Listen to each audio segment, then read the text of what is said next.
stream. Guys, I think it's a good time for just rest and relaxation. Let's take a hiatus.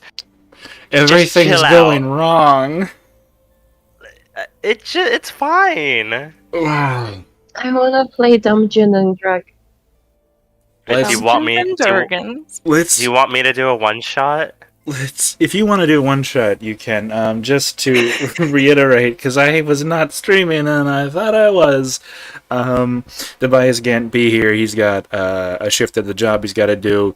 Next week I won't be here because I similarly have to work a job so that I can go on vacation with my parents. Made a devil's bargain with the boss, and that was the deal. Work Saturday and get the next week off. Yeah, basically, you guys missed a wonderful That's What She Said joke, and I'm very upset that you missed it.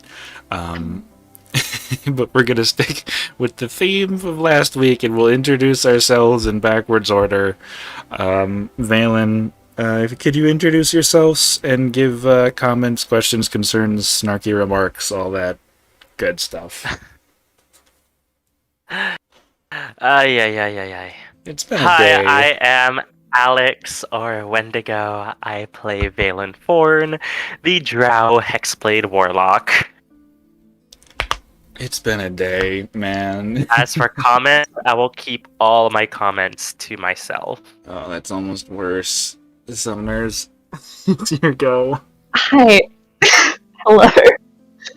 My name is Abby, and I am playing Florence Sumners, your token human fighter. And as for snarky comments, you know what? I don't think I need to make any. It's fine that Sid had a bit of a problem with the intro, because at least he's got the game intro pre-written, right? I definitely did that. Stalker. Yeah. Hello, I'm also Alex, and I play Storm, your resident Air Genasi bard. As for my comments, I keep them all locked inside like my feelings, and then one day I'll die. Jesus Christ! That definitely won't come up in a problematic way later on, and definitely won't hurt your future success. And with that out of the way, John Mulaney joke. I am keep not. all my feelings right here, and then one day I'll die. Yeah. I need to watch some more of him. I've seen like maybe half a special. I keep hearing about him. Something with him entirely Tumblr reaction gifs. I keep hearing about him, and I keep not listening. He's very good. Street smarts. Okay, we can keep going now. Okay.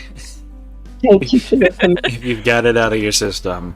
Oh man. Like Summoners so handily pointed out, I do not have a pre-written thing today, so we're gonna try doing this off the cuff, and hopefully I remember everything that happened, because it's been a while since we've done this. I believe last session our intrepid heroes, they basically just did a whole bunch of chores, if I remember correctly. Just kind of waited out to see what was going on, and figure out what they were going to be doing next. Things were bought, things were designed, things are in tandem. Magic items were accessed and are currently in the possession of our 4 heroes. I think for the most part, you guys basically just got your money, bought your items, bought your things, and are waiting for other things to be made and or enchanted via Galder Craighold or Aurora and her companion Zanu at the clothes store. At the very end of last session, I believe we left off with Valen making a few heartfelt comments to his companions, who returned them in kind after handing their magical item, most recently gained, to Murdir Fohammer, for which he was going to use to remove the corrupt mayor from office. And with that out of the way, the 4 of our current heroes standing outside the clothes store next to the Central Park of Steel Hill, several days of waiting for items to be made and things to be gathered. What do you want to do?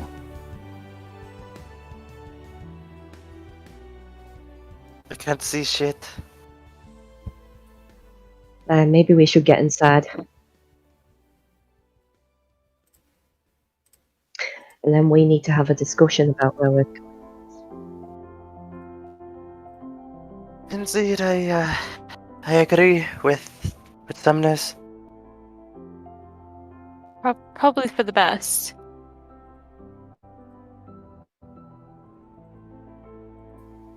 Well, for one thing, do we want to wait around to see was deposed and everything put back in place?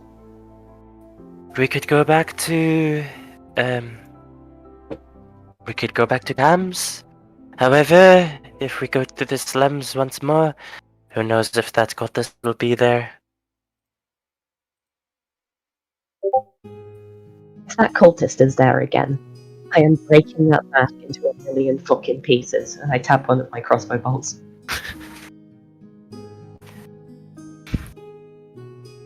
What time of day is it? Right now, probably. You guys woke up pretty early, if I remember correctly, because you guys. Let's say fuck it. Probably around noon. Okay. Also, question. I know we did a bit of asking around on, like, the Madame Moonclaw, was it? The person who wrote the prophecy book. Did anything actually come of that? Did we get any information? Because I can't You entirely. It's been a guys. couple of weeks. Yeah, you guys asked Cam, which is where you got the book from, and he said that he didn't quite know. He wasn't. He got the book from. He got the book from Ambrosia, and you know how she is with information. You also asked Aurora, and she said that she didn't know, and she would prefer not to know, as she didn't like the company of those who had once imprisoned her.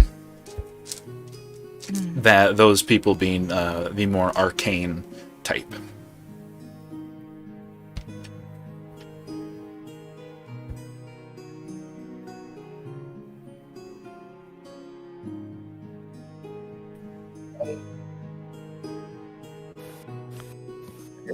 I am flicking through the notes trying to find the information that we left off with because, my god, it's been an extra week. The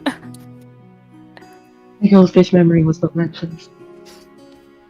While you're doing that, I realized after listening to the VOD that I did not do a very good job at describing the magical items you guys had purchased. So I'm going to go ahead and do that right now.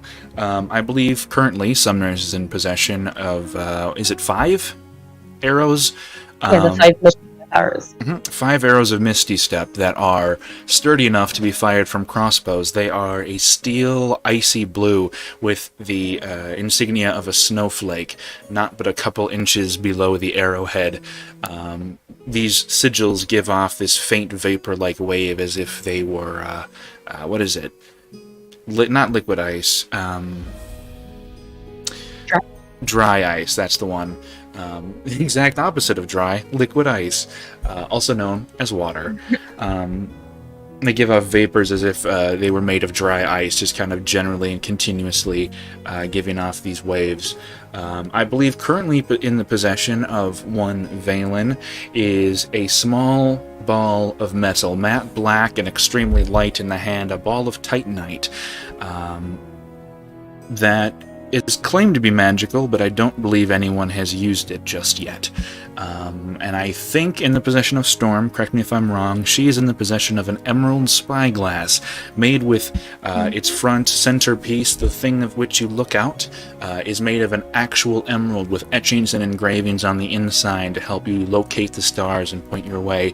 The entire thing appears to be made of jade or some other form of stone, of green stone, on the end of which is a small chain. At the end of that, a talisman of an icon of a deity that I don't believe any of you know of, or if you do, you have not spoken up. You were also, briefly, in the possession of an orb of auditory transmission that looked, for all intents and purposes, like a sickly green orb, the size and shape of a pearl.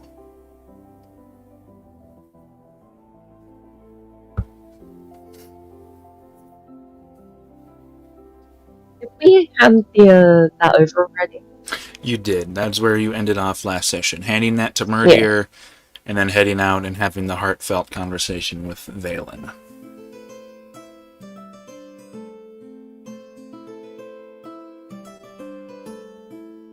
And we're outside of the clothes shop right now? You are. Okay. You guys are like right about here, I'd say. Okay, fantastic.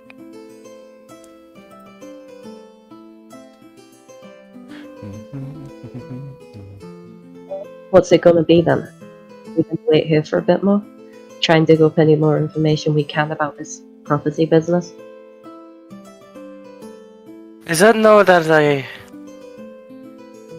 don't know if like this prophecy business. Do you think we should follow it, or?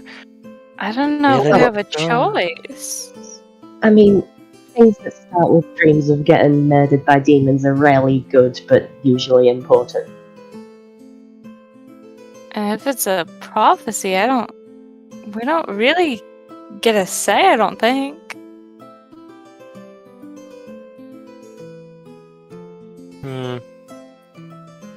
Still, I would like to know what I can about it before we get swept up in it. Either by choice or otherwise. I don't think that's a bad idea. I suppose you're right. And still, I suppose if we stayed there, it wouldn't hurt to see the fruits of our labour. If Erwis really can be deposed by Murdier and his employer. What is the next town over? Perhaps they have a better library.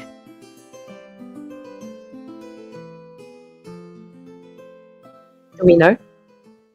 You would probably know, Sumners. For the next town over, like the next... Make me just a general little history check. While I pull up a map that I haven't looked at in too long.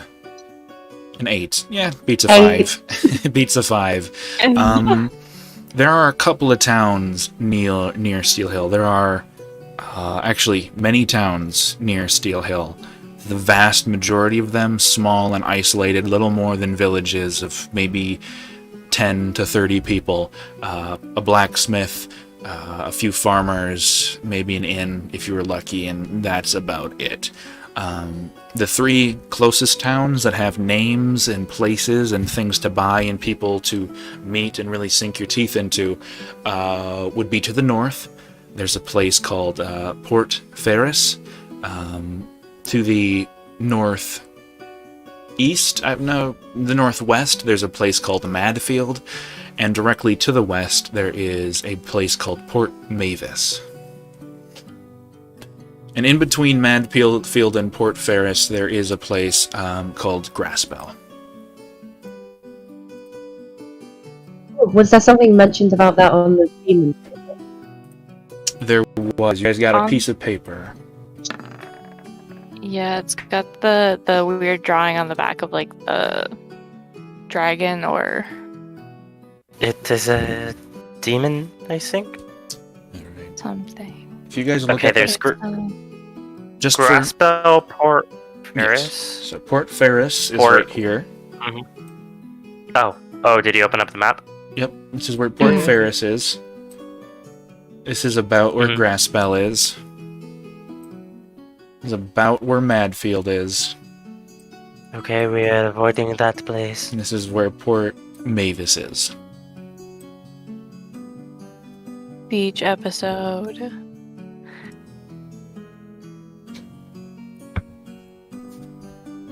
I don't really blame you for wanting to avoid Madfield, but I was stationed there for a while, and if there's one thing I can say, if there's a place to dig up weird shit, it's there. So you think they might know some about this prophecy? I don't know, but... well, out of every town nearby, Madfield is the one I would say is our best bet. But that said, I don't really know much about the others. All I know is that this place is not gonna have the knowledge that we seek. Know that for certain. Say again? Know that for certain. You know what, Storm? Can you go ahead and roll me a history check as well? Well, I was just the gonna ask only- that. Yeah.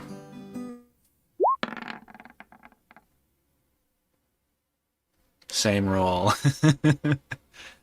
I'm just gonna send you both. Gonna be also an 8. Yeah. 20. Okay. For Summoners, I'm gonna resend this just so you have it on hand. It is a quick little synopsis on Madfield, and for Storm, I'm gonna send you one on Port Mavis, both of which are places you two Okay. have been Oh. to. Cool. To be fair, I think I already have that synopsis in our chat. Oh, you definitely do. It's just nice to have it like where it's right there. Either you.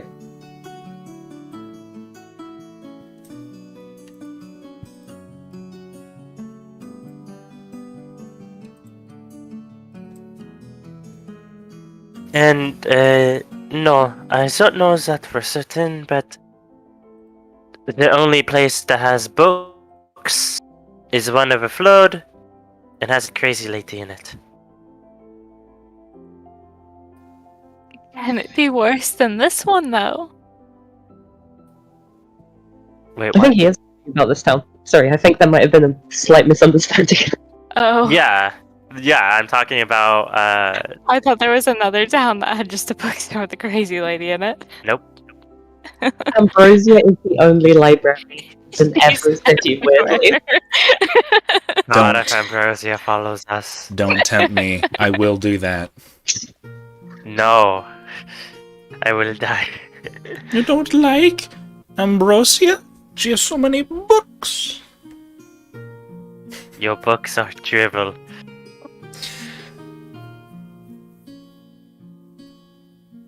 Alright, but I think that we should get out of this town if we want to learn more. Aye, we should. Mm.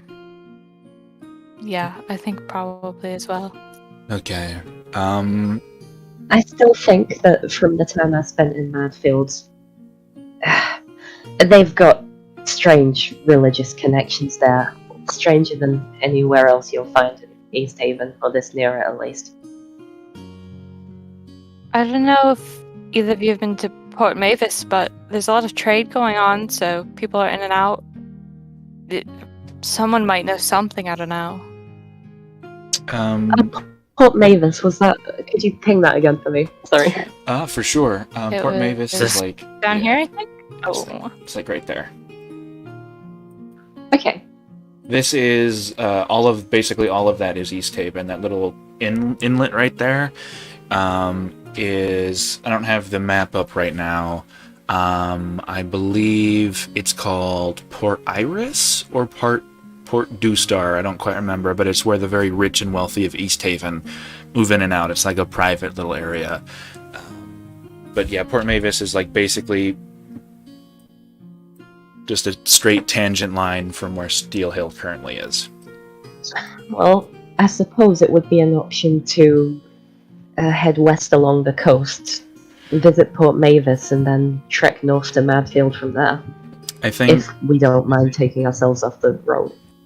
at this point Tobias would probably speak up. And I'm not gonna impersonate Aiden because that would be insulting, and I've already tried it enough. Tobias would speak up and he would say,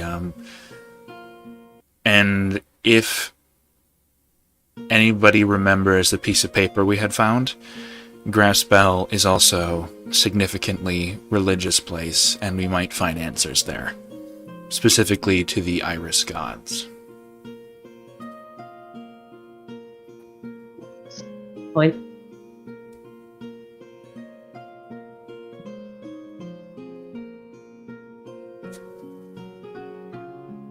I'm happy to start wherever. It doesn't seem like there's a time limit on this prophecy, so at least from Okay.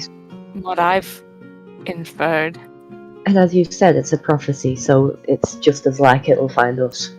It's true. So hold on, I am going to propose a route if I remember what things are. So Port Mavis is down here. Madfield is this one. Yes. This one is Grassbell. Yes. Okay. So I'm just thinking, if we head up in a circuit, we could do like the.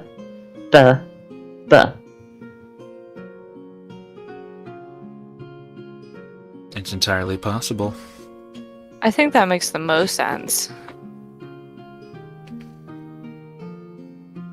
I think at this point, Tobias would also speak up again and let you inform you guys that Grassbell is in the Deadlands, and travel in a straight line between Madfield and Grassbell might not be possible.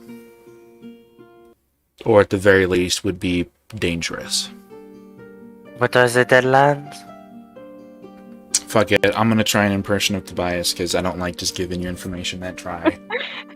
He's got a deep voice. It's a land of death.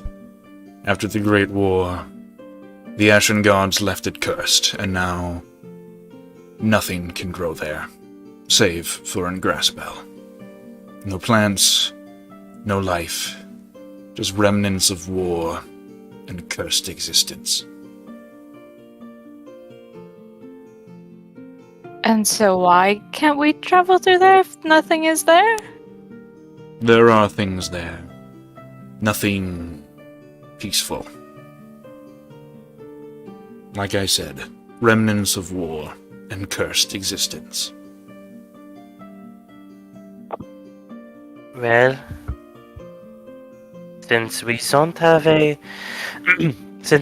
a time limit, I guess we can walk around it. And we can always figure something out once we get to Madfield also, since it Hey. won't be a while. That's also true.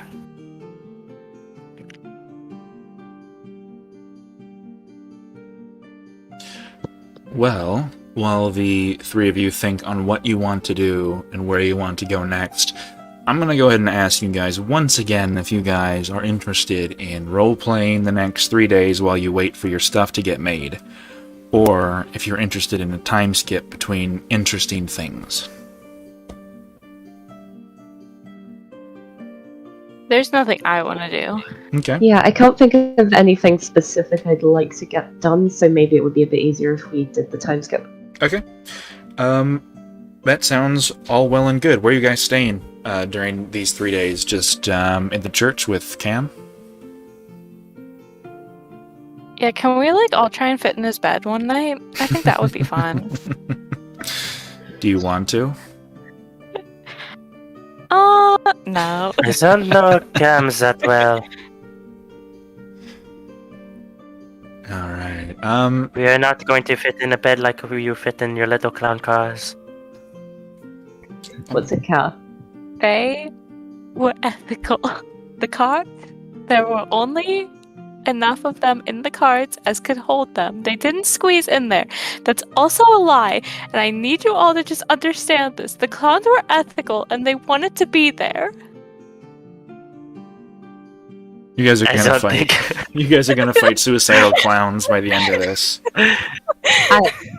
Anyone who wants to be a clown does not do it by their own volition. Alright. I am going to roll 3d20, one for each day. I'm gonna do this in alphabetical order. Storm, roll me a d20. Alright. Ow, fuck. Hey! Okay. Summoners, roll me a d20.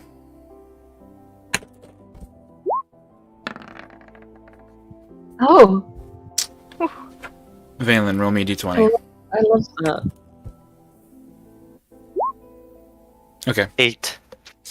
Alright. So, as you guys stay there, the first night that you're there, after giving off your things to Aurora and waiting and giving your orders to Gulder, spend the day hanging out, getting wary looks from the guards, or looks of respect, depending on how you want to look at their situation.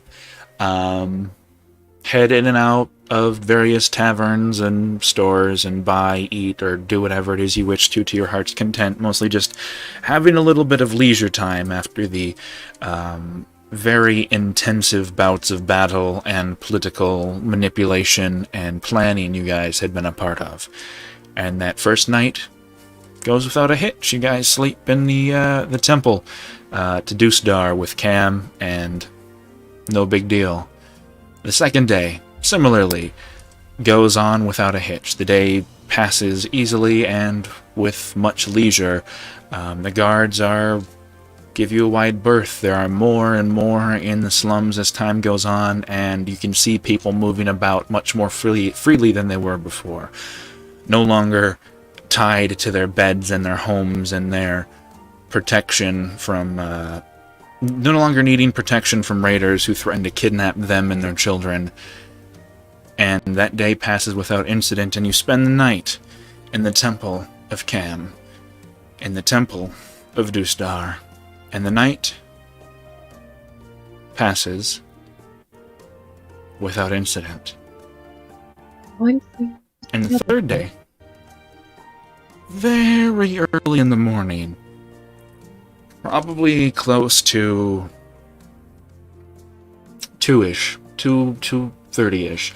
The three of you sleeping in the temple, on pews, against walls, meditating or trancing or sleeping or doing whatever it is that you prefer to do at night.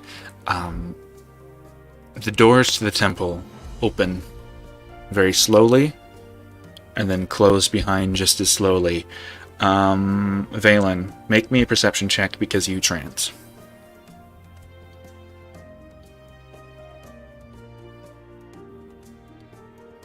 Give me a moment.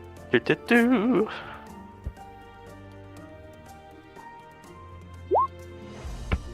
13? 13. For sure. You finished your trance maybe an hour ago. You tend to do it at dusk. It helps you center yourself. And your trance generally ends around this time, if not a little bit sooner. And you have some free time, and you spend that time thinking and practicing and working and honing who you are as a person and your goals and what you want to do, and your very almost meditative-like state is very easily interrupted. And you turn to look at the door as it opens and then closes, and standing in the doorway is a familiar figure. That of Murdir Fohammer, large beard and hooded cloak, half-lit cigar at the side of his mouth, scar over a handsome face. And he closes the door behind him very, very slowly. And he turns to look at you, and he is making an expression you have not seen on his face before. That of severe pain.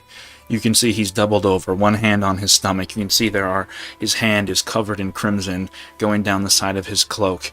And as the door closes behind him, he looks at you, leans back. You can hear his back thud against the door heavily as he slides down, his butt hitting the ground, breathing heavily, and just looking at you. Valen's gonna go ahead and kinda summon his sword and rush on over. What happened? Get calm. Come! And you just gotta shout. Shout out. Yeah. For sure. Yeah, it doesn't take much. I believe the other three would probably wake up at a similar time as Valen starts shouting for Cam, who awakes in an instant and rushes over and begins to place his hands quietly, quickly, and with methodical and assured practice, staunching the bleeding. He's going to cast Cure Wounds at first level, healing him for a solid 8 points. The wound beginning to stitch itself, and the flow of blood stopping, if not staunching entirely. Rain. They found out. He found out. Who is it? The fucking Arwes. We We sent the orb. We gave it to our man. He went inside. He never came out. I thought he was strange, so I went scouting around the hills, and some fucking thing, look, demonic fucking thing came out of nowhere, stabbed me through the stomach. Next thing I know, I'm trying to get over here. Fucking guards everywhere, throughout the entirety of the slums. I barely nearly didn't make it. I think they found out. You told us that this would be safe. And it was safe. There's no way he'd know. There's no fucking way. I've been in his shadows for near 6 fucking years. He's never even gotten close. So it's about at this point, Sumners is going to push herself over her pew listening to this, and still is stretching and clicking out her back. And she walks forward and say, "Wait, slow down. What were you saying about a thing? What attacked you?" Fucking 3 eyes, goddamn 6 fangs, fucking horns out of nowhere, fucking 20 feet tall, I swear. Sword. Turned around, he's right there. 20 feet tall? He's fucking big. He's fucking big. We've been attacked by some weird fucker who looked like that, but nowhere near that big. Right, 3 eyes, all green. Turned around, he's right there. Sword right through the stomach. Didn't even have time to turn. He didn't even try to kill me. I think he's laughing. I just stabbed me. I crawled out as you fucking would. Next thing I knew, guards were swarming my possession. I ran hard as I could, fast as I could. Slid down the hills, damn near broke my fucking leg. Snuck my way to the slums, fucking bastard. Fucking bastard positioned guards in the slums. I thought it was a good thing. Sort of a fucking good thing. Turns out he's just looking for me. And I barely made it here. How do you think you found out? This is bad. I'm not sure. Like I said, I've been in his shadow for damn near 6 years. He's never even gotten close before. And then you came, things changed. Mineral history check. Right, you mentioned a few times about 3-eyed demon in the mask, right? That's the only thing that's different. That's the only thing that's different. He could have told him. Also, there were things we killed back at the hold. Those demons, the orcs, the bugbears. There was a what was the name of the creature we killed? Invisible little fucker. You killed a spined devil, a quasit, and a thing called a Barlgura, which was the gorilla guy. Yeah. Is the quasit can turn invisible? Maybe EOS has his hands in Inferno dealings. Murder, do you think we're in danger as well, though? Do you think he knows that we're a part of this? I think. He better not. Fuck, Right, I know. Fuck. He just looks like he's racing through his head. He looks like he's trying to think. Fuck. And he begins to pat his body down. And he reaches underneath his armpit and you hear the sound of paper crinkling. Fuck, that's right. And he reaches in and he pulls out a letter, or what looks like a letter, folded piece of paper, and he hands it to probably Valen. He was the first one here. He hands it to you. I'll open it and read it. It is a letter that essentially details the findings of your plot against Urwis. It is full of erroneous lies among the happenings that the four of you made your way into the town, disrupted business, attacked shopkeepers, etc., etc. Erroneous lies, followed by you working with a revolutionary known as Murdier Fohammer, and the four of you were caught red-handed in a conspiracy. The letter is addressed to two people. The first one is to a captain in Madfield. Summoners, make me a history check. Oh god, oh fuck. What is history? I can't even think right now. Okay, there you Eh. A 12? Okay. go. Oh, we lost someone. Oh no. Valen, he Valen? died. Oh no. Rest in pieces. This information God, is too dangerous. He had to leave. Oh, welcome back. I was like, he was in 1-on-1 for a second. Oh no, Google Drive is not happy with me. It's so slow. Right. You do recognize the name, Summoners. Hello? Hey. Oh. You do recognize the name Summoners. It looks like the captain is the same captain that was there when you were stationed. A human man by the name of Chiang Ta. Nice, soft-spoken, very warm. He is a man of great honor as far as you are concerned.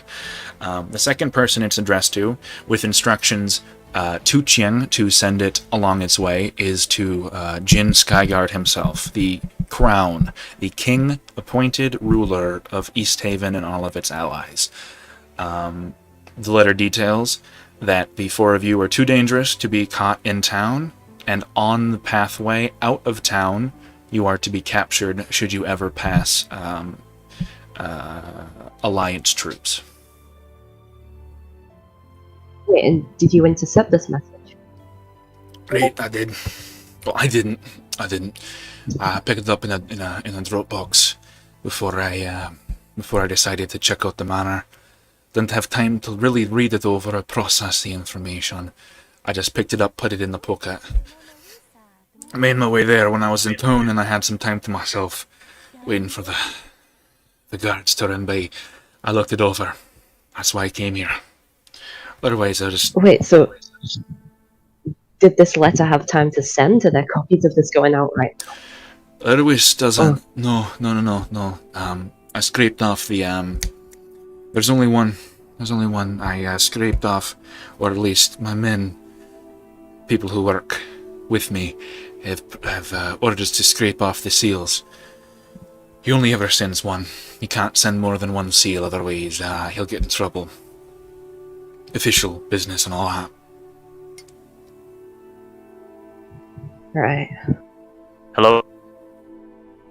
Do you miss anything? Here. Well, can you guys hear me? I can, yeah. Okay. My internet's being a bit dumb.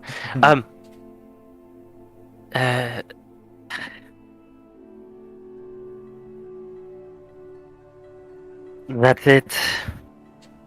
Let's go to the castle. Let's finish this. Right. I was gonna say, that particular letter hasn't been sent out yet. You guys are still in town, and I'm still alive. It wouldn't take much of a genius to put two and two together, and just simply send another letter. As it stands, You stay here. I'm not a frontline fighter. I don't trust you more than I can throw you. That's fair. That's a smart man. I was gonna suggest that if you want this fixed, perhaps a more direct conversation might be in order. And, if it's all the same to you, if at all possible, can we try and keep the violence to a minimum, to the best of your abilities? You've already gotten in, he says, nodding to both Storm and Summoners. The military maiden, and the one who can blow people's ears out with little more than a nod. And, just try not to kill any of the civilians, please. I won't. So, are you suggesting we go and storm Alice's castle and kill her? I'm suggesting you talk to him. But that inquires and not that details is entirely up to you. But you've more than a few accusations in the letter that are entirely false. It might be easier just to talk to him and get the whole thing thrown out. I'm Being a pawn to political schemes. I'm already damned. All I'm trying to do is give you a way out. You even think it would work? Reasoning with him? Tell him where I am. If you can't reason with him, tell him where I am. Three of Why? you have done more for this town than I've done in near a decade. And if it's at all possible, I would like the possibility for more people to be given the same treatment. And I'm not gonna damn a bunch of people who've helped me more than I've helped anyone else to life on the run, being hunted by the worst man. Wait, you get the gist. Who is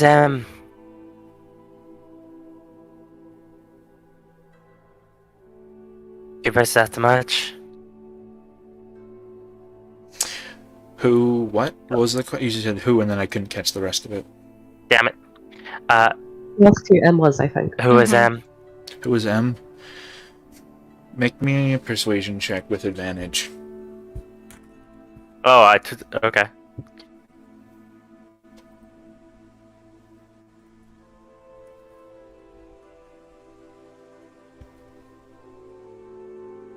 Persuasion. 16. 16? Okay. Ah, damn it. Fuck. Okay, give me a second. I have a name written down and I do not remember what it is because it never comes up. Fuck. I can't open another page because it'll smash everything because my computer is not that fast. Launch game. Ba. Make me an insight check, Valen, just as an aside.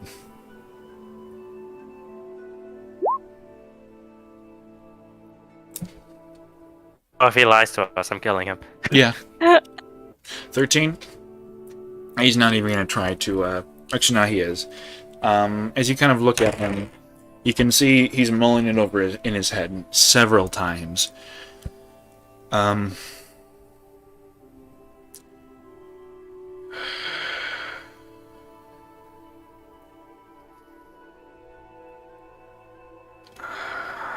Is that really the hill I have to die on?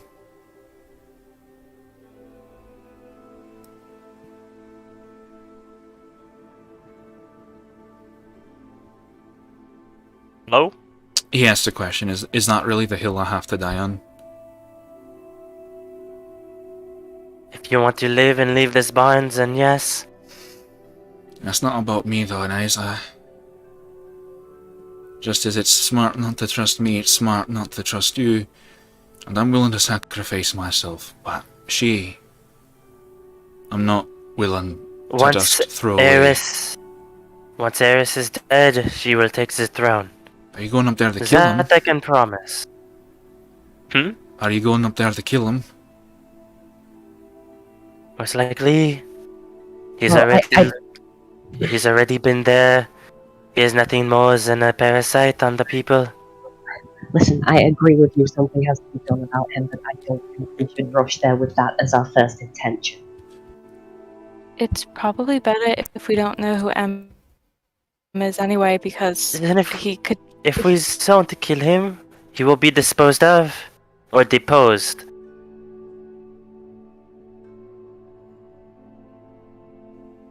If we can't do this by politics, we can do it by force.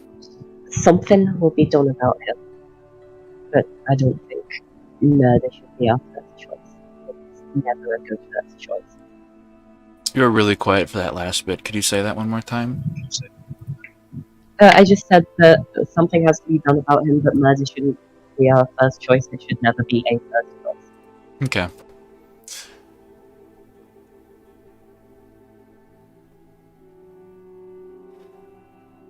Where's that? I have the notes for it, and I don't know where the hell they went. It was a really good name, too. Is it Madame Mornclaw? Ooh, It's Murdera. Madeira. It's his mom. That'd be funny. It's actually his wife.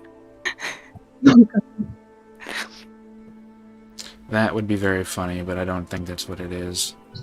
Imagine if your name was Murder and you married a woman named Madeira. When I was little, when I first saw the Star Wars movies, before I saw the prequels, we didn't know what Anakin's wife's name was. We just knew that he had a wife, so we made them in The Sims, and it was Anakin and Annika. We're like, obviously, that's probably her name. Very cute.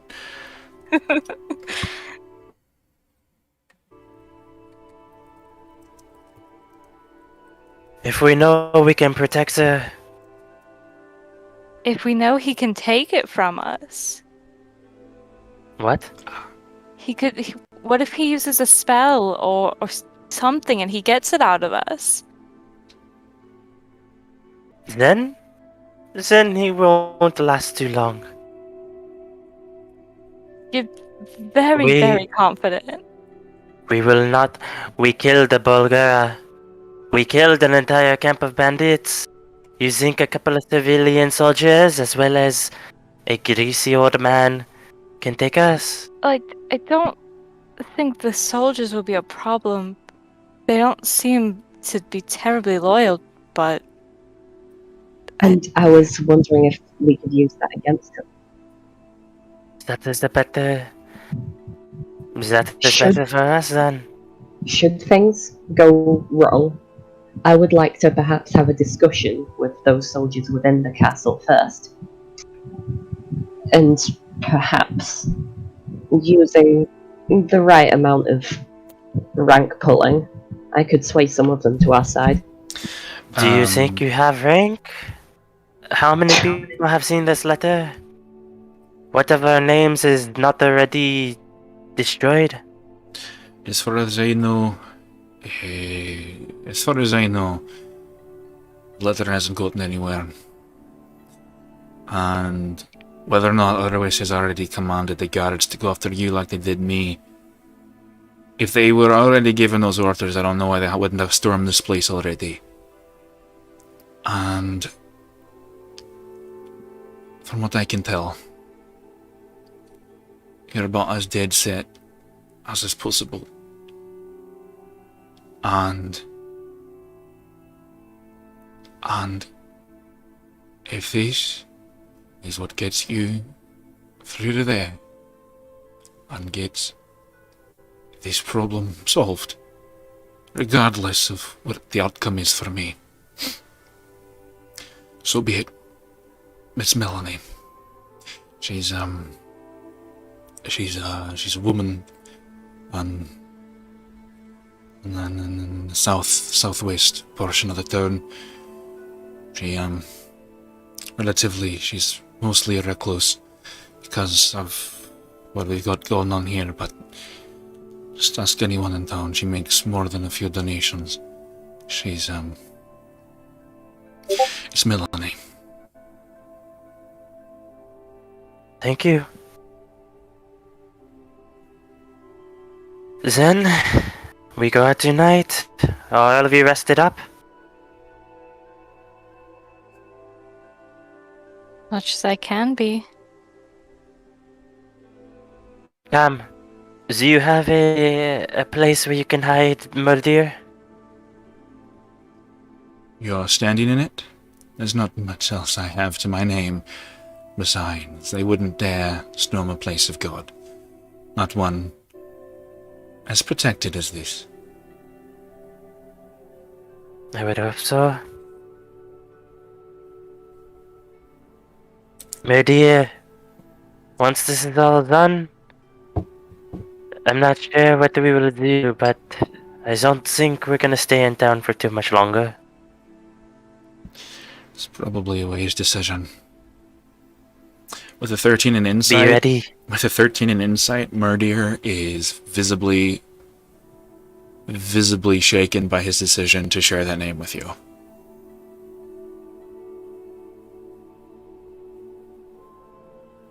Be ready to put her on the throne when Sam comes. It's not my job to do that. It's everyone else's. Alright. It's been question. Have we gotten our items from Yeah. Aurora No. plus the blacksmith? Okay, I think we're gonna be visiting those places first. Just bang on the door and be like, "Hey, you got our stuff?"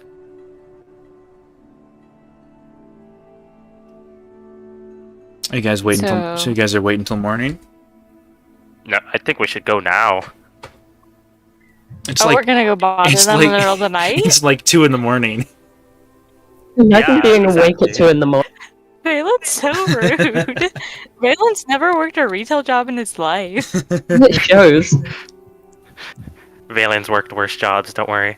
My name is Valen Darkness, Dimension Ravenway. I have worked restaurant.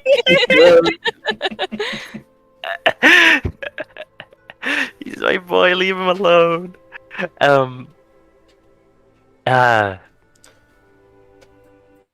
But I mean, I don't want to give them the time to, I guess, regroup. And who knows, maybe the old man is asleep. And we can catch him. If that's your plan, might not be a bad time to just walk over there. Wait, is it a bad time or not a bad time? If that's your plan, it might not be a bad time to just do that. If you head up there in the middle of the day, you're gonna have a harder time getting in. 2 in the morning, there's never not a guard that's 2 drinks deep and ready to fall asleep.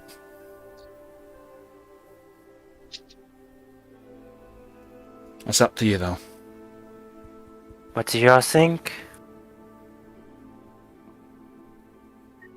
Unless there's anything you need to pick up desperately before we do this.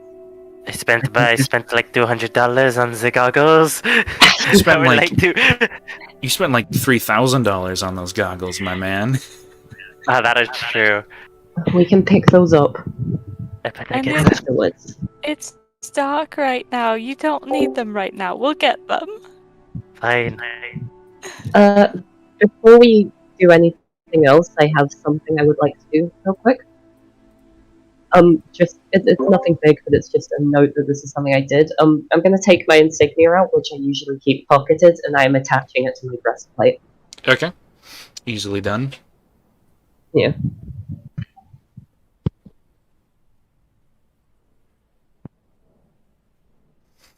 So what's the plan, you guys? I think we're gonna go ahead and storm the keep. Right now? Sounds We're like. not, Or we're not later? storming it. Or... Now? Now? Question mark? I think we should do it now. I'm At least we saying could like we should stealth. go now. Maybe we could stealth our way in. Okay. Listen, I don't think we should break our way in. If there's the chance not to. Alright. Probably. I'm gonna change Yeah. your guys' things so you guys have a map of the town We'll see who's Wait, so you can We'll see plan who's what it managing is you want to do. Okay. And where's the place that we need to go to? You guys It's, are... um, I'm just gonna this one, draw right? it. You guys are here. This is where Urwis is. Yeah. No, but where? Oh, really? Yeah. Okay. Sumner's Sumner's, is there. Sumner's, make me Yes. another history check. history. Yeah. Okay. Where are you? Ah.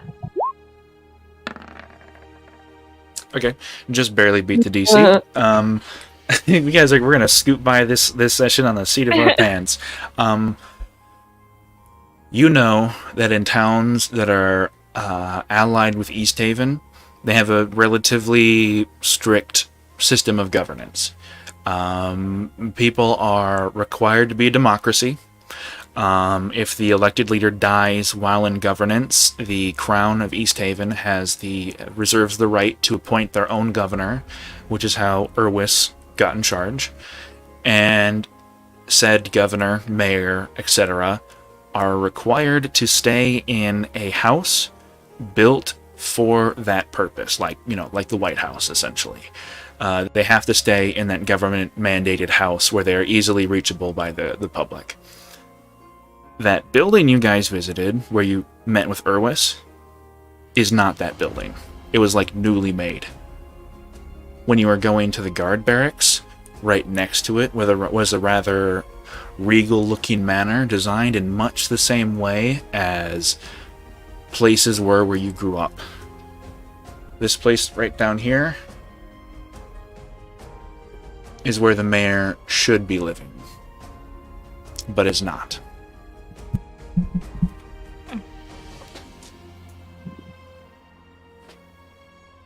He's being secretive. Well, he's sequestering himself away from everyone.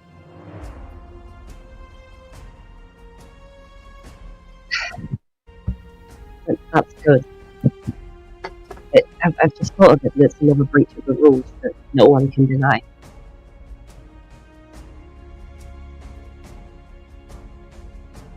Maybe we can help use that persuade people. You're very muffled. Could you say that bit one more Yeah. time? Mm-hmm. Kill me. Every time. Kill me gets through every time. Maybe you should start off every sentence with kill me and end it with kill me like a Pokemon, so that it always goes through perfectly clear.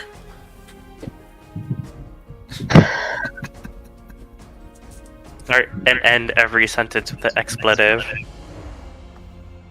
Oh, jeez.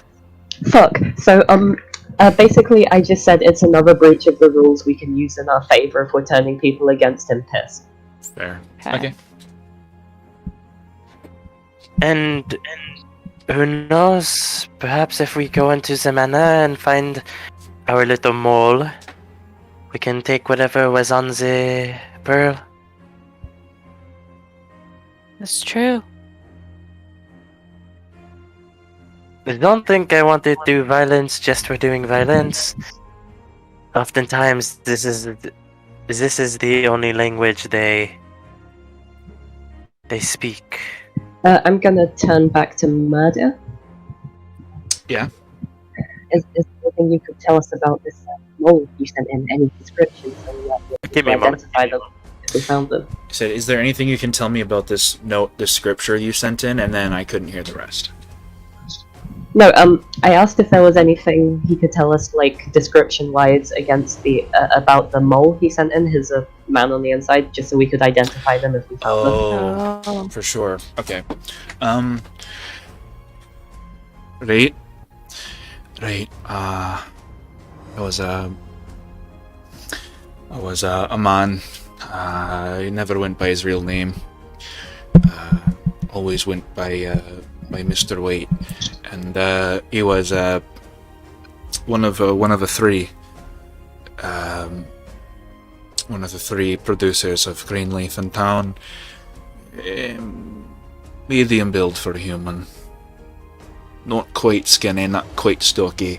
Somewhere in between. Around 5'8", I'd say. Super short cropped black hair. Deep grey stubble. Very deep lines in the face. I'd say probably about 50.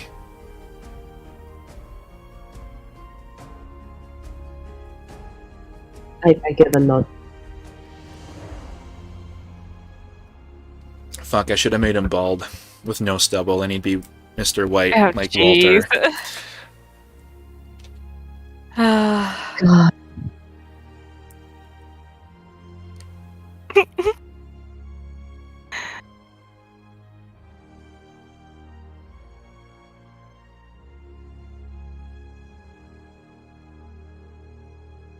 I don't know about everyone else, but I I'm ready to go whenever everyone else is ready to go.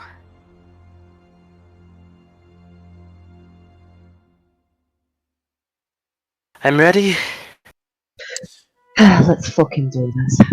What's the plan of action? How are you guys proceeding as you guys step your way out of the Temple of Dustar, possibly for the last time, making your way to the entrance and seeing before you the Knight of Steel Hill, a few lights glittering amongst the slums and out across into the nice portions past the hills, and directly, almost directly to the southeast of your position, the castle like of to Murdir. Do something on the way there, if at all possible. Before we just tell me what it is, and then tell me how you guys are, where you guys are going, and how you guys are proceeding. Because there's. Okay, well, maybe I should discuss this with people first. My idea was, I would like to flag down any kind of night patrolling guards we see and see if I can. Well, it depends. Like, Sumners wants to go in this very not sneaky. Are you guys trying to? Do you guys want to do sneaky? I think I agree that it's probably better not to. Yeah. Because, like, coming to a guy's house to talk at 2 a.m. is one thing. Like, sneaking into a guy's house at 2 a.m. is another thing.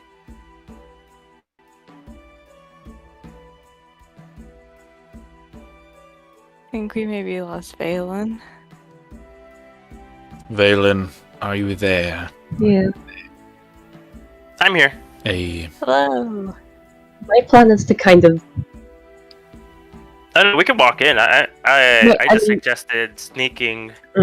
My plan essentially is to ask for some guards, essentially as an escort, and if things go to violence there, try and convince them to working on our side.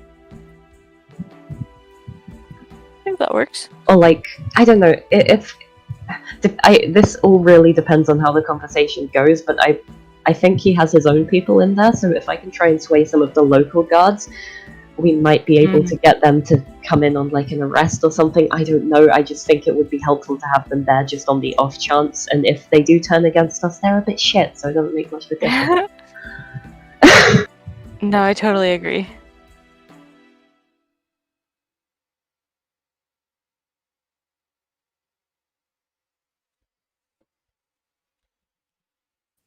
Is that good for everyone? Valen? Yeah, that's fine by me. I don't know how I feel about the guards going on our way. I don't want to hurt anyone in case it gets bad, you know? Well, hopefully, if all goes to plan, they should help us avoid that unfortunate circumstance. It might give us more legitimacy if we're accompanied by some guards also.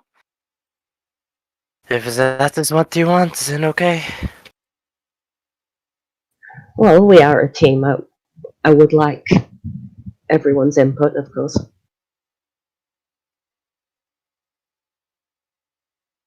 I will do this as peacefully as possible. Good. Yeah, okay, while we're on our way there, can I flag down... What is the guard presence like? Make me a perception check.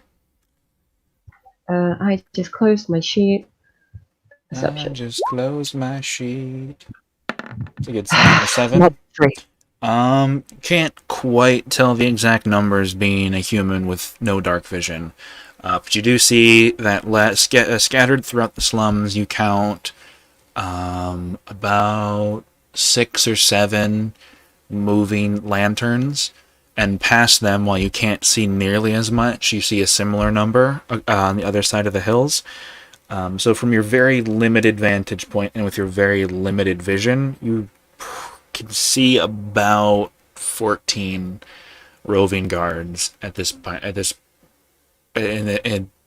Fuck, I cannot speak at this point in the night. Fuck.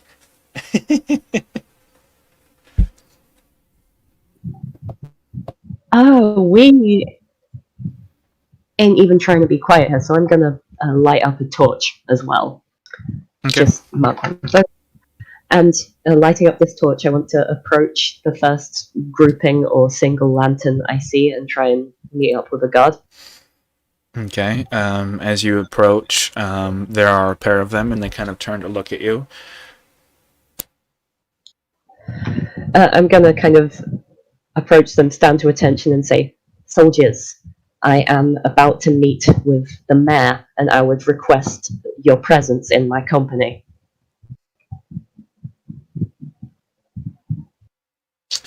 Make me a persuasion check. And add 4 to this roll. Add 4, okay. Mm-hmm.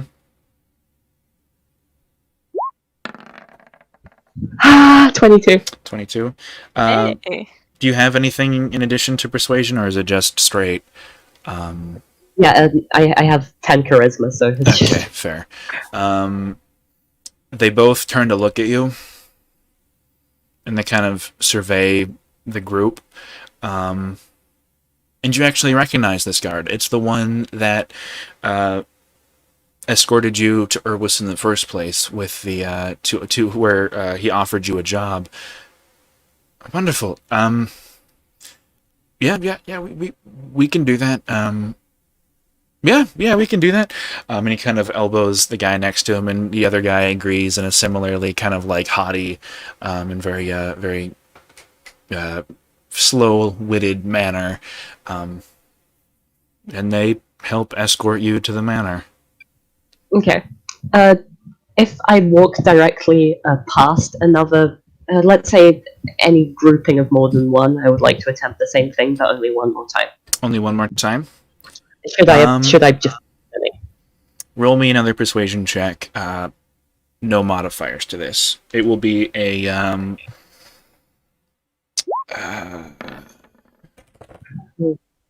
13. 13. You stop by another pair of guards. The first pair kind of look at you inquisitively and then look to the others as you kind of explain your situation. And the first one you spoke to kind of nods his head, and the other two join in with you. You have an escort of 4 guards as of right now. All of them very easily abandoning their post, you think to yourself, as they escort you to Urwis's manor. I want them more. Okay, yeah. I'm gonna, unless anyone else has anything else to do on the way, I will head straight there. Sounds good. Okay. With your with your Alliance escort of guards, you make it to the manor unharassed. When you get there, all 3 of you make me perception checks just to see what the guard situation is like.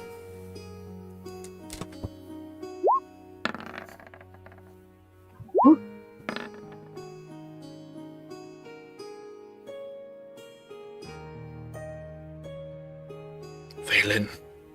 Do I get advantage because it's dark? Do you normally get advantage when it's dark? I don't know. I have superior dark vision. It just means it has a longer range. Superior dark Yeah. vision is just range.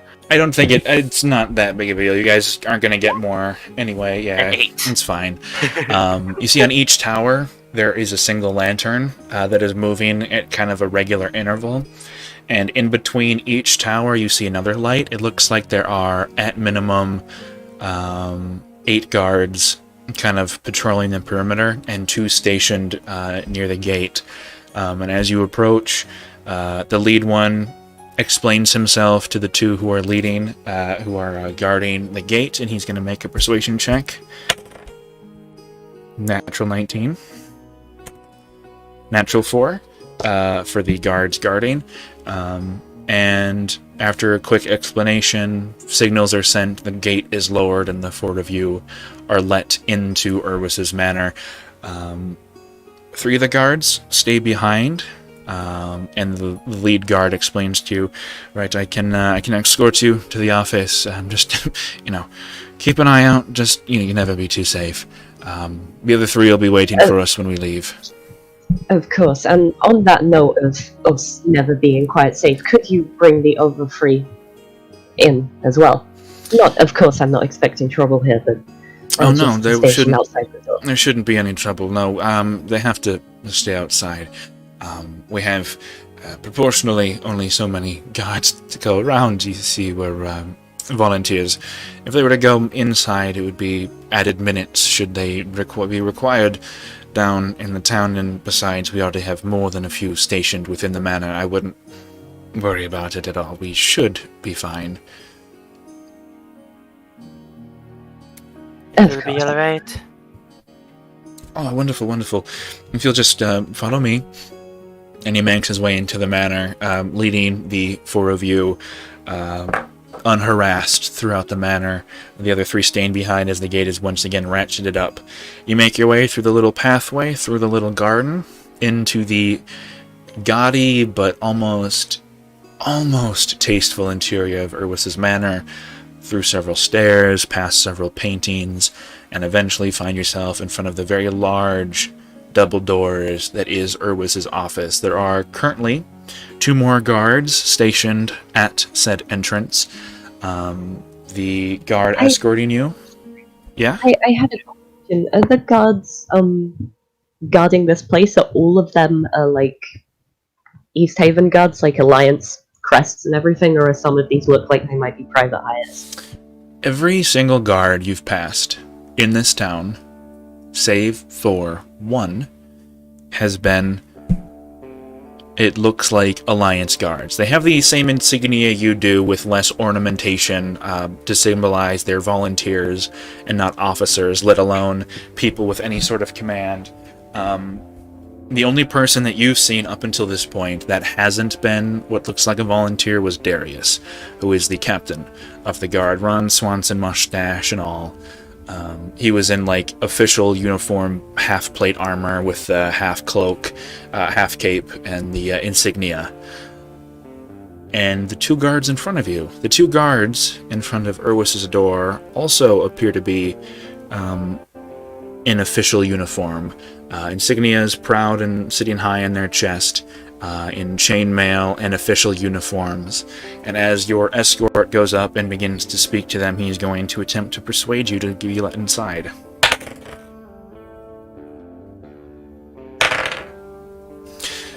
And after a short, almost very whispered conversation, your escort, clearly the more submissive of the 2 in conversation, subservient to their more experienced position, he turns to look at the 4 of you. Right, I spoke. Urwis has given orders. He's normally asleep by now, but he's given orders. He's not to be disturbed at the moment, so I'm afraid we're going to have to escort you back out of the building. We can inform you at the nearest While he's opportunity. mid-conversation, Mm-hmm. while he's mid-talking to me, I'm gonna walk past him and address the 2 guards directly. Okay.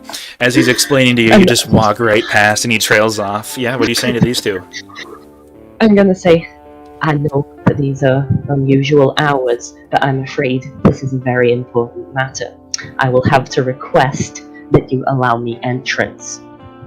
We were given specific orders by our superior officer, the mayor of this town, to not let anybody in until he had expressed his interest in doing so. I'm afraid you're going to have to leave. Aye, and I am now giving you the order to let me and my company within. Under what authority? Under the authority of His Majesty King Jin Skyguard. Make me a persuasion check. As I assume you are very not subtly flashing your insignia. I would assume. Yeah. Yeah, for sure. Yeah, like it's on the armor now. Oh, a natural one. I was gonna say before I asked that question, if you could roll advantage for me because you are wearing said insignia. Thank fuck. Oh, that's 16. right. He looks at you and then looks at the insignia. I wasn't aware we had any high-ranking members stationed. And he kind of is looking down at his boots now. I apologize, sir. And then both he and his companion kind of snap to attention once again. And resume very official guard duty as of now. Okay. Can we enter the room? No one's stopping you. Then so be it. Nice. While we walk past all three of the guards, I'm gonna just slip each of them a gold because I know they're just trying to do their jobs. Okay, make me a sleight of hand check.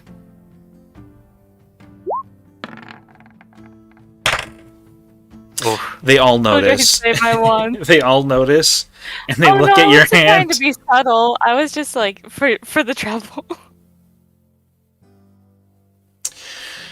I'll accept it as a tip and hope you are not bribing me. And they all take the coin. No, this is a thank you gift. Like I said, I will assume this is a tip and not a bribe, given your company. They accept a coin, put it in their pockets, and they stand back at attention once again, including your escort, who, after seeing the response of the other two guards, immediately saluted the four of you and stood at Jesus complete Christ. attention.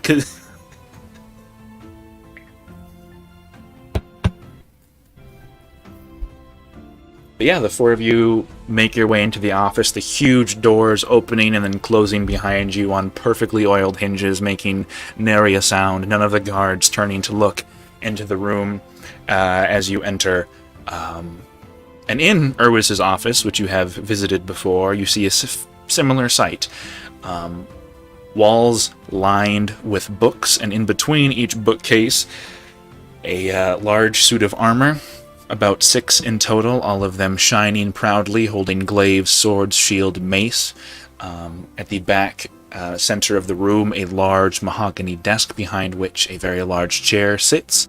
And behind that, on the far wall, the entirety of said wall is a massive window with curtains currently drawn closed in a deep velvet. In this room, there are 4 people, and 4 people only. Wait. That's fast. They were Where's guarding Erwis? an empty office.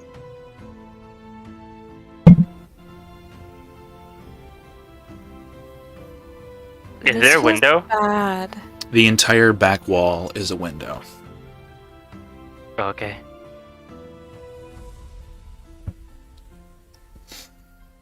Which is like on the I think I said like the 5th story, because you guys went up 3 and then you guys went to the back and then went up a tower, so you guys are pretty high up at this point. Valen's gonna walk out. Just walk out the door. Okay. Hmm?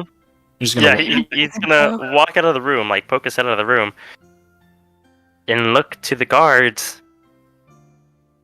I don't think Eris is here.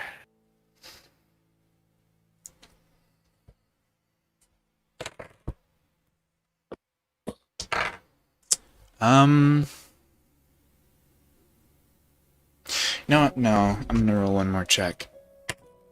Yeah. Not just where they were, sir. Not just where he is.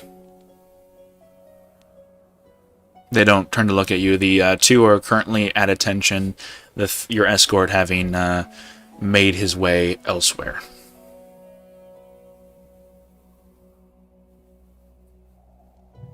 I'm gonna come out and join them and say, Elwis did ask not to be disturbed if your orders are to be believed, and yet he is not here. That is where he was, sir, respectfully. Are there bookcases in this room? All of the walls, so the door you entered, that wall is empty. The wall parallel to it, the one on the far end, is entire windows. The other 2 are nothing but suits of armor and bookshelves filled with books. Okay. Valen will go back into the room, and I want to take a look around at the bookshelves.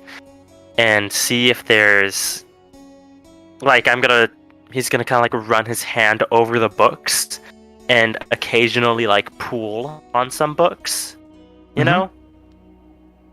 And he's gonna try to find a hidden lever. Okay. Make me an investigation check. Summoners, you're having a conversation with two of the guards. Those were the orders we were given, sir, respectfully, is what they last said to you. Yeah.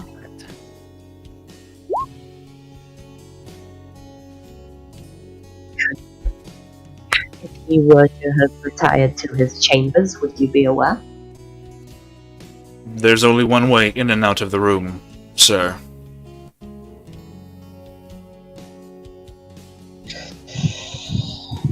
Right. Can I roll like maybe perception or something to see if I can see any clues to where he went or if he was even in here?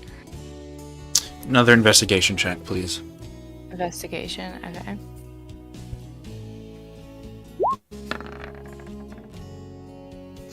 $17? Okay. Summoners, this conversation you're having. Yeah, at this point, she kind of shakes her head slightly and says, You said at this point. What? You said at this point, and then you went roboto. I love that for me. Hello? Hello? I can hear you now. Am I good? Okay, cool. Yeah, so at this point she just kind of shakes her head and says, well, I'm afraid to say, Mayor is no longer in his office, and he has somehow been removed from his office during your watch, which doesn't look great for you.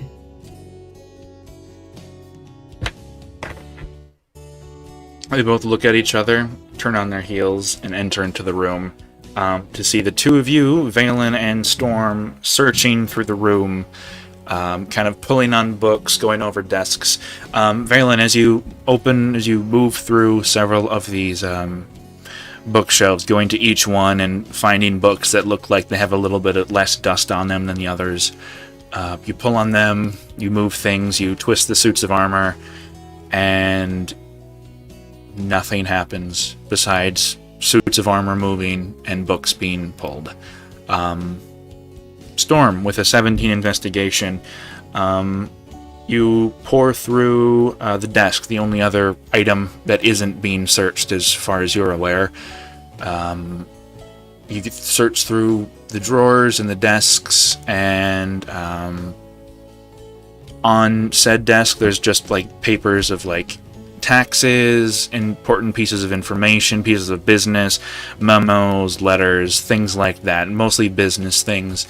And each of the desks you pull out similarly have little more than business jargon and important letters to and from friends, family, and business partners that Irwis is involved with. And as you're about to push away from the desk on the chair and be like, yeah, there's nothing here, I couldn't find anything, your thumb pushes against a button. And the bit where your legs go underneath the desk, a little portion of wood clicks out and reveals a new drawer that was hidden from anybody who didn't know where said button was. Ooh. I would like to grab the new drawer and see what's in it. In the drawer, you find a couple of things. You find, I believe it's 3 letters. You find 3 unsent letters, and attached to the roof of the desk, where it cannot move, you find an additional button. I pushed that button too. Valen, as you're about to reach up and grab a book from the bookcase, before your fingers touch the book and you pull back on it, you hear a click, and the bookcase that you're like messing with rotates slightly, and you feel a draft hit your face and blow your hair back just slightly. I knew it. Good job, Storm. Love buttons. Where did you press it? There were two under the desk. There was the first was for this hidden drawer, and there's some letters, and then there was one hidden in the hidden drawer. Let us take a look at the letters. Okay, as you guys are discussing this, one of the guards turns to look at you, Summoners, and the other one steps forward, his hand on the hilt of his sword. Sir, respectfully, you're tossing the room of an elected official. I'm going to have to request what it is you are doing in this room, and whether or not you are being traitorous or treasonous to the high crown of the Alliance. He, too, also has his hand on the hilt of his sword.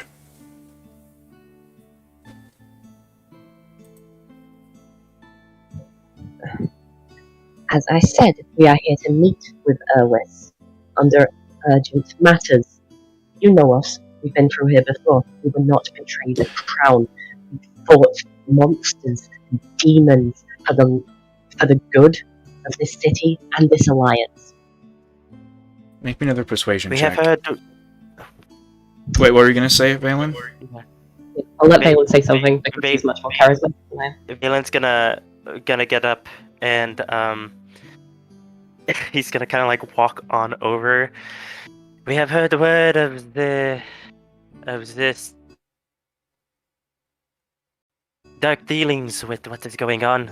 Bandits merely being able to come and take people. It is not on the guard of the elected official. This man has been theorized to have been embezzling much money from the city and not following the proper rules of being a political official. We are not here to oust him, but we are here to merely investigate. Summoners, make me a persuasion check +2 with advantage. Okay. Can it be plus my charisma, which is +4? It was going to be +4, but but Summoners wasn't. No charisma. But Summoners wasn't the one who was talking about an investigation. You were, and you don't have any authority. So it's +4 for authority, -2 for non-authority, advantage because of the help action. That is the arithmetic in my head. An 18. The guard you're talking to is staring directly in your eyes in a very insubordinate way, you might think to yourself, and his hand very slowly lets go of the hilt of his sword, as does his friend, and the two of them back up. Respectfully, sir, we will stand watch. And they don't say anything else, they just back up towards the Of course. towards the door, facing inward this time, keeping a very close eye on the four of you. Yeah, and I turn back to them and say, of course. Only I had meant to be more subtle originally, but when faced with it, my companion is indeed telling the truth. We are investigating supposed issues with the mayor. We had hoped to speak to him face to face about it, as you know, but things have just become markedly more difficult. He is hiding secrets within an unlawful building he has claimed as his own. And now we have found a secret passage. And now we will investigate that package. Passage. Kill me. I was on a streak. Investigate that package. Ooh woo. Make me another persuasion check with advantage +4. Okay.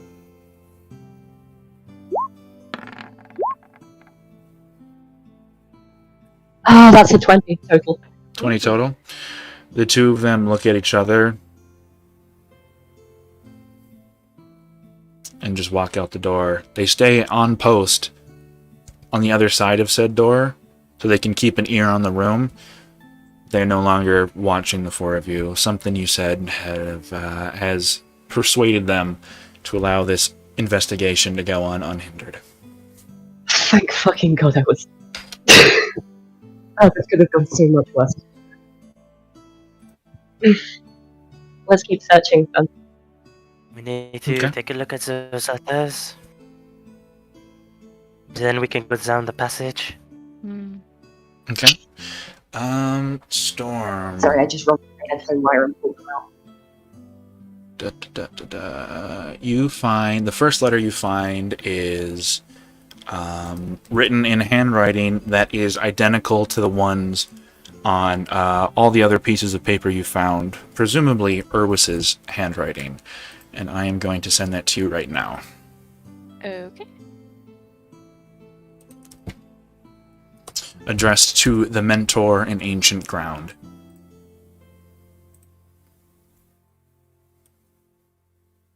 Oh.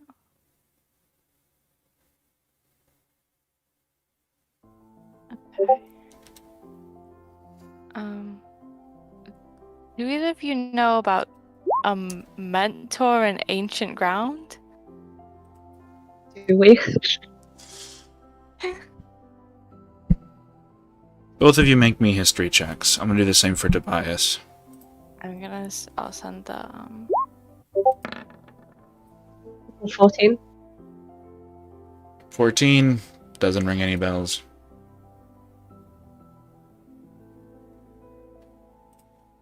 It's a literal mole. All three of you guys make me a history check. Okay.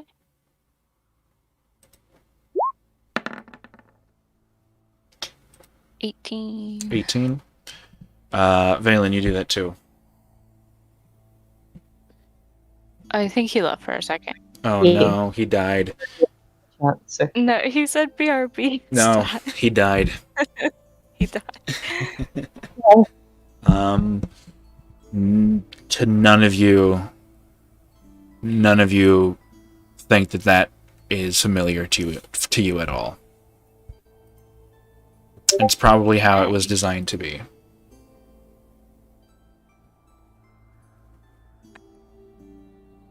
I don't speak British, I'm sorry.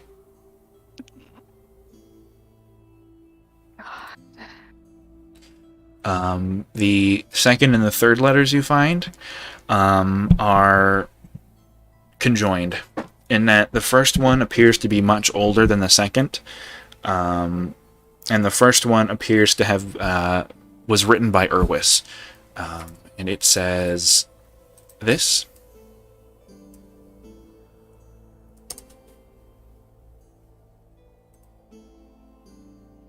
And the second letter... Actually, no, I take that back. The first letter is in handwriting that you do not recognize, as is the second. Okay. But they both have very distinctive handwritings, handwriting styles. Okay.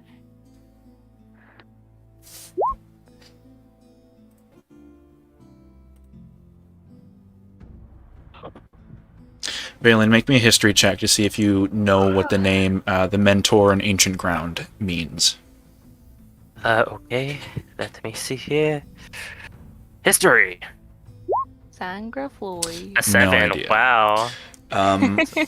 We So- love these sub-10s. So the first letter that you guys got was written to a person named the Mentor in Ancient Ground that says, "The payment has been sent and delivered to the Havenite and his court. They will harass and delay shipments for the next week. Pavis and his men will remain hidden." The second and the third letters you have found are written and conjoined, all like they were sent in, not in tandem, but they are related. The first one appears to be much older and is written in a handwriting style different to that of Urwis, and it says, "Your goods have been sent post-haste, several weeks before the sending of this letter. Expect the subjects within the coming days of receival of this notice. I will be expecting the agreed-upon price of 50 gold per." The second letter, much younger, is in another handwriting that is not Urwis's. "Your shipment has been retrieved successfully. There are not as many as I would have wished. Your hunger betrays you. Regardless, they will be acceptable. Stay true to I and your master, and the great willow will crack the great stone." Signed by a person named Sangre Flu. Fucking hell. So that's something. I would like Valen to roll me a history check with advantage, please. Oh, I'm scared. Okay, give me a moment.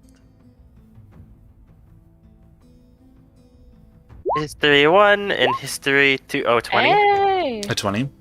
Mm-hmm.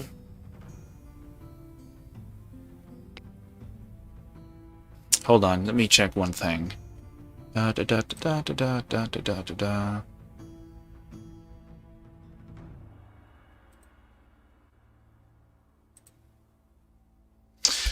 I completely misspoke several times now. I had it right the first time. This is my bad. Okay. First letter, Mentor in Ancient Ground, was written by in Urwis's handwriting. Second letter, written in Urwis's handwriting. Third letter, not written in Urwis's handwriting. The second letter, while written in Urwis's handwriting, has several scrawlings underneath it, similar to that of a signature, but incomprehensible to all three of you. It looks like Russian cursive handwriting, right? It doesn't look like, it looks like a doctor's note. It doesn't look like anything. But Yikes. while none of you can read what it says or even begin to comprehend if it even is a language, Valen, you recognize it. Because while it isn't an actual signature in that a name was written down, what it is, in the technical sense, a signature. Because what it is the stamp of approval from a person that you know quite well, a man with the first name Andros.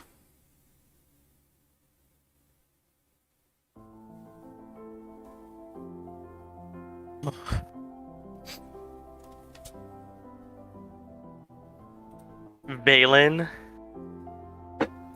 takes hold of the letter and kind of crumples it in his hands.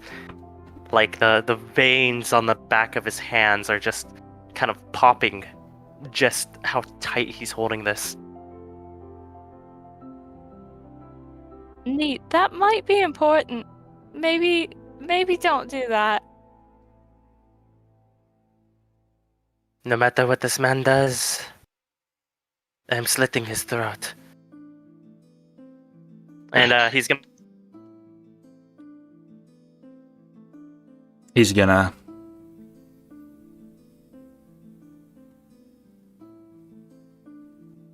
What is Valen gonna do? You cut off there. God, he died again. Die. He got so angry he had an aneurysm. No, I meant that Valen's just gonna die. Mr. Obama. Hello? Can you guys hear me? Yeah. And perish. Please, Mr. Obama. Please, Mr. Obama. Then perish. Oh, that is a historical moment in internet culture. I'll do anything, Mr. Obama. Anything for you. Then perish. If we intimidate Elwes, can you please make him say I'll do anything so we can use that line? Please, thank you. If he's even here, Yeah, Alan is gonna go ahead and kind of head over towards the area, attempting to control his anger, but there is just kind of this force that's bringing him, like his sword is pulling him towards that area. Mm-hmm. Are you guys going to come? I'm following behind him and saying, "Aye, of course, but should we find him, I would advise no rash actions until we can properly determine it and make sure justice is delivered in the legal manner." I agree with some of this. There is no legality among these men. And we can change that. Don't become them. Be better than them. Come on, let's go. Sorry, you cut out on the last part. What was the last bit you had? I'm not sure. Great. Said be. Yeah, I got you. He said be better than them. All right, let's go. Essentially, if I remember correctly. But then again, I have a terrible memory. All right, and with that, the four of you make your way over to the bookcase. You press on one of its sides, and it swings on perfectly oiled hinges, and before you, despite being 50 feet in the air, in a tower, before you lies the entrance of a cave. Deep, dark, spiraling downwards, with roots clinging to the ceiling, dripping water and dirt down on an intrepid pathway before you, cobblestone steps, and dirt, and dank and cold. That is your pathway forward, and I think that's where we're going to take a quick break for about 10 to 15 minutes, and we'll be back here, Oh boy. hopefully, for some very fun adventures ahead.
Hey, Summoner, say something. I think your icon's a little bit glitched. Hello? There we go. Hello? Yeah. We're good. Hey. Hey. Hey. All right. After we left on break, the four of you are sat in front of what appears to be a cave, 50 feet off the ground, leading down in a spiral. Roots tangling from the top, dripping dirt and water onto the cobblestones and dirt and pebbles and rocks beneath. The walls, almost rectangular, but slightly ovaled, large enough to walk through for even a large man such as Tobias, but not nearly wide enough for anything more than single file. This cave is ready for your entrance. That's what she said. How do you wish to proceed?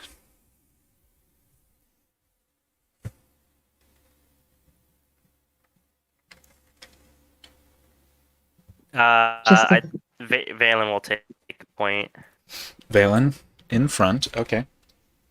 I feel I'm gonna, like I'm gonna go behind them and just in case he tries anything.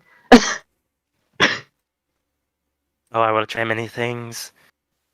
That's also what That's she said. ominous. I will kill you, Yeah. you all. I'd like to see you try. I'll let Tobias go last because he is strong and I'm not. Fair. I feel like we would try to be sort of stealthy since we're like in a secret passage. Are you guys trying At to be least stealthy? I think. Yeah, let's try to be stealthy boys. I can finally do that now thanks to my new armor. Would you look at that? Hey. Let me open up Tobias's character sheet and everybody roll me a stealth check. 18. That's an 8. Is that a 21? 21. Oh, you constantly giving up our God, position. my fucking computer is so slow right now. This is awful. As you're running like 20 items. Don't worry about it. Don't Oh, bow. Don't even worry about it. Stealth. He has disadvantage because he's in chainmail. Who'd we lose? Who died? Oh, Rhythm. Ah, okay. That's okay. They'll come back. Music died. 5. Hey, Storm, someone rolled worse than you. Hey! Eh, That is an my average only of goal. 13. I'm gonna roll. God. Okay. As you make your way down this passage, it ebbs and flows, becoming thin in some places, wide in others, claustrophobic and near cavernous in others. The roots only growing thicker and more numerous as you proceed downwards, the moisture in the air clammy and clinging to your skin, the dirt falling from the cavern roof, falling into your hair, getting into your eyes, sticking to the sweat on your faces and your arms, and you travel downwards. 10 feet, 30, 70, moving downwards and downwards in a slow spiral, before the ground beneath your feet turns from loose rocks into cobblestone. Cracked and falling apart, age weathered on its surface. And you continue onward still, and the stones become more numerous, until eventually it is a floor itself. Tiles, cracked and worn, but still recognizable beneath your feet. And finally, before you, in the darkness of the cavern, there is light, dancing in the form of torches or fire. You can hear, even from this distance, the sound of it crackling, and amongst it, you can hear a voice. Familiar, but only just. You've heard it not but a single time before. The voice of Urwis Greatwillow reaches your ears. Hardly.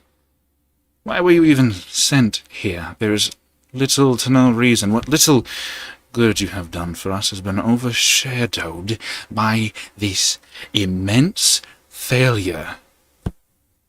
No. No, I don't think so. You have done almost nothing for this town.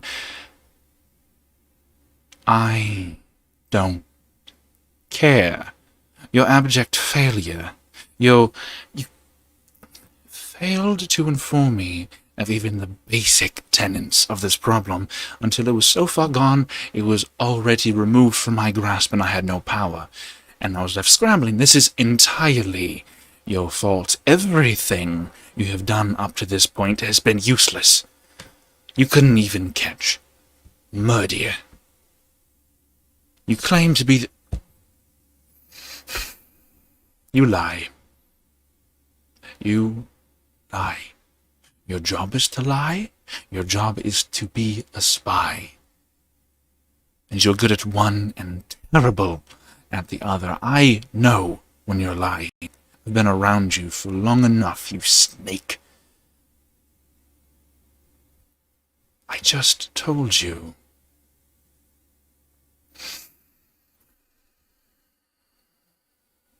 I don't know why you were even sent here. You've done nothing for us. And the fact now you're even lying about your orders is proof enough. The first chance I get, your head is on the ground and the rest of your body is placed in a giblet. Perhaps then your smart mouth might finally be of use, and the ravens can have their fill. And then silence. We've done nothing for this town. We're hidden, right? As far as you're aware. Or as far as we're aware. Mhm. What's the positioning of the room at this point? You can't see into the room yet. Are we higher? Are we lower? Huh? You guys are above the room. It looks like the cave that you guys have been walking in through turns into stairs and continues in a spiral. And just beyond your line of sight, you can see the faint dancing of firelight. And if you proceed forward, you will be in view, and you in turn will be able to see the room.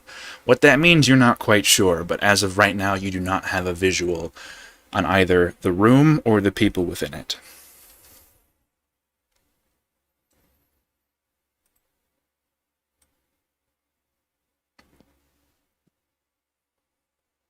Can we inch closer?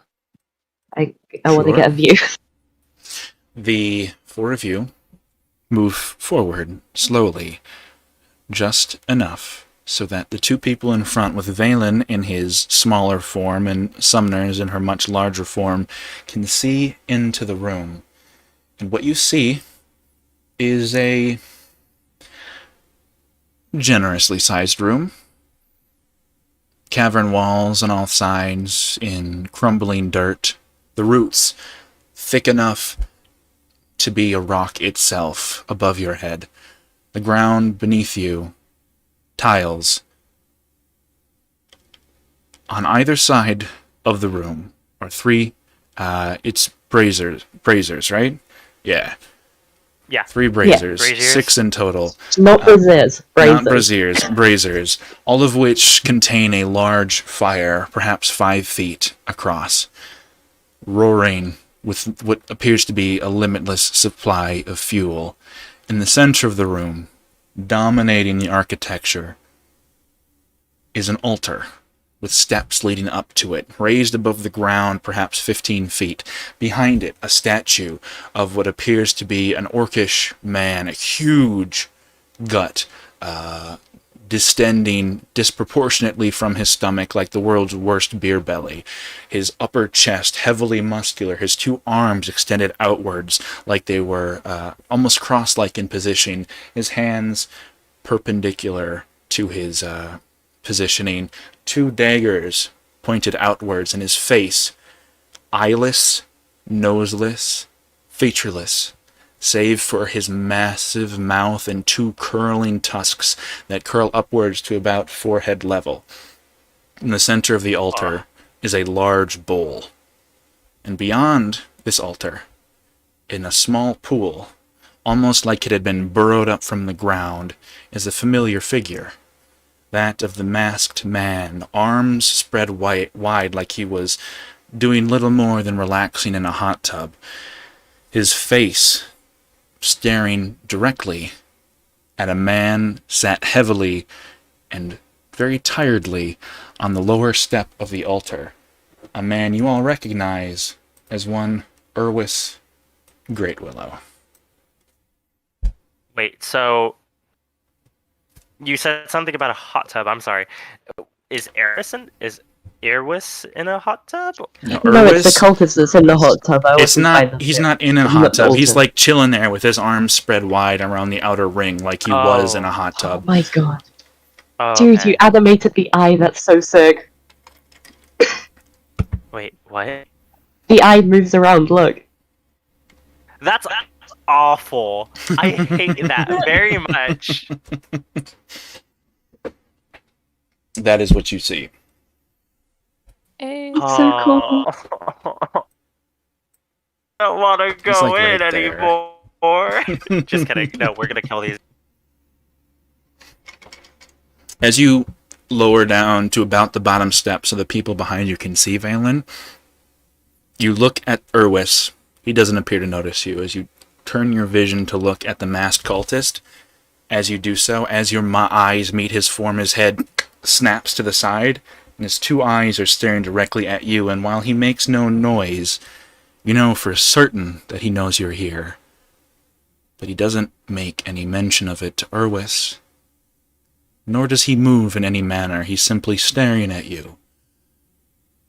The room, besides any noise you make, quiet, save for the sound of fire.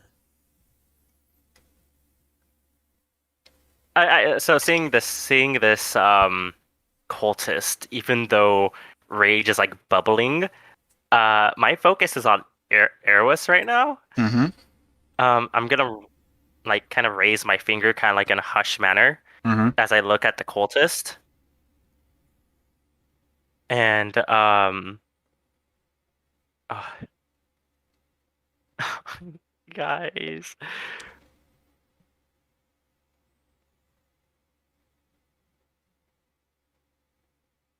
I'm gonna look to summoners, and almost like looking at her for a bit of guidance, but Valen is gonna say, "Forgive me for what I do here," Wait, hold on. and oh fuck, I really I'm don't. saying that I'm assuming you're about to do something. Uh, I really okay. One big thing is that we should not kill this man on this altar. Get him away from it first. Um,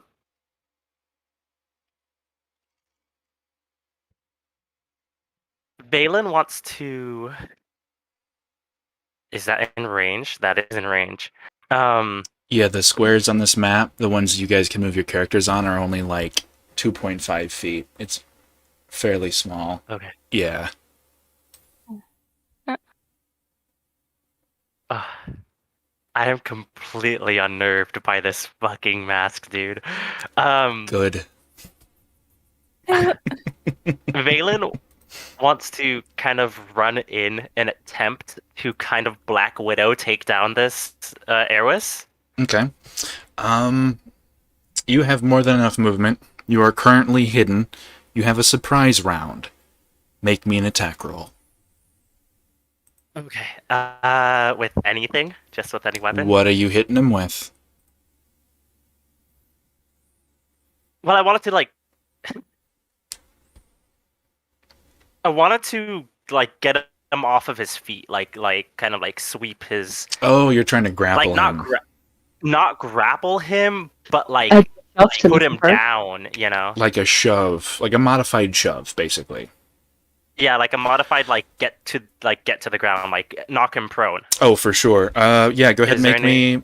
This Is is... there any way I can do that? This is a... Yeah, it's just a modified shove. Make me a athletics check versus his athletics or acrobatics. Shouldn't be hard. Oh god, that's a nat 20. I rolled a 3. What happens? Oh no. What happens? So like in Black Widow, or like how Black Widow takes people down, Valen would run in, kind of grapple his neck and jump and twist around his neck, just shoving him to the ground. And Valen's gonna have like his foot on Eris's throat and summon forth his weapon. And I think it's gonna be in Maul form right now. You rush over. You plant him on the ground, and with a grunt,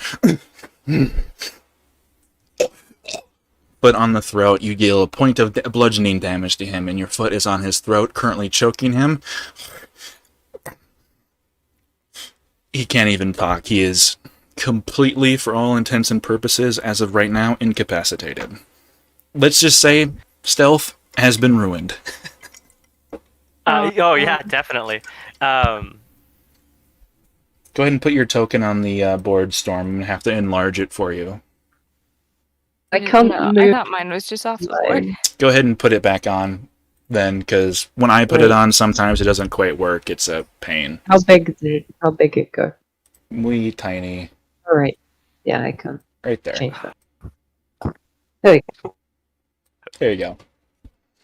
When you took him down, did you use your thighs like Black Widow does too? Yes, exactly. Okay, good. Here, give me a second. Oh, damn it. So where can we put them? Just will we be on the stairs already? Anywhere anywhere you want. Valen rushed forward. It currently has him incapacitated. The masked man has not moved a muscle, save for when he snapped to look at Valen and is now kind of just very, almost bobblehead-like, very smoothly looking back and forth at all of you. Otherwise, he has not made a single move against you. This is what Valen did. It's in chip. That was literally the moment I was thinking of. I know, yeah. Nice. Fucking 30,000 twists like WWE. Yeah, for sure. For sure. Could I? I think that's my turn, but Valen's just gonna look at this fucking cultist, and I mean, we have bigger issues with Erwis. I know the cultist is high priority, but I really don't want to fuck it up right now. Are we going straight into initiative, or could I yell something first? You guys are not in initiative right now. Erwis is, for all intents and purposes, grappled and incapacitated. You guys can do whatever you want. Okay. I would like to step to about where I am in the middle of the room and yell out to him, Erwis Great Willow, by the authority of His Majesty King Jin Skyguard, I place you under arrest while we discover the depths of your crimes. He can't even talk. There's a foot on his throat. He is... Yeah. I will kind of allow my foot to be up, but like... Just allowing him to get the choked out words. I'll see you hang for this. You'll be dead before you even try. He tries to spit at you, but he's both too fat and too incapacitated and too stepped on to like get any momentum. So he like twists his head and it kind of shoots out half an inch and then lands on his cheek and just slowly goes down his chin. Someone should tie him up.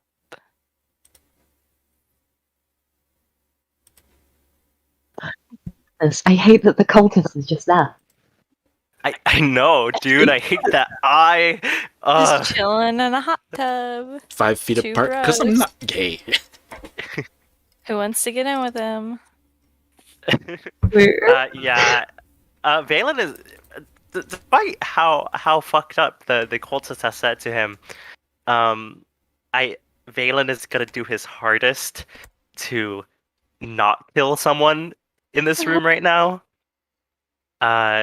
So he's gonna leave the cultist to summoners because I know that summoners has a grudge against him. So what now, summoners?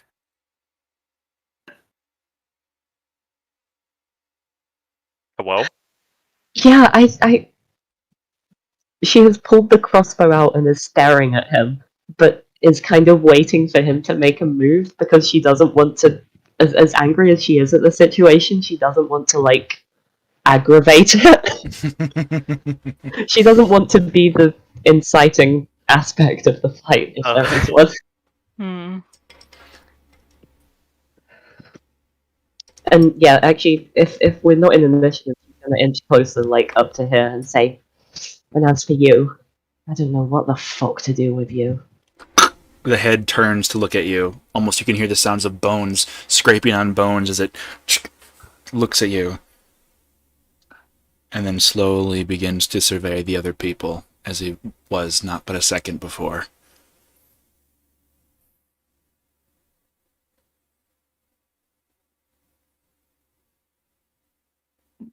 So is someone gonna... I'm going to sigh deeply and look to the cultist and say, will you come here and kneel quietly for summary execution?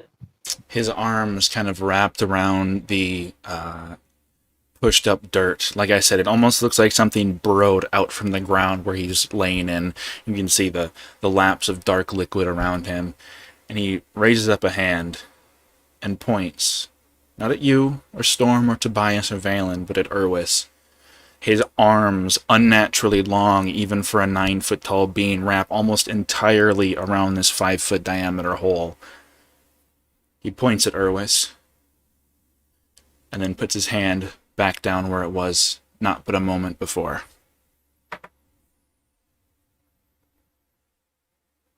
If you want to kill him, I would allow you.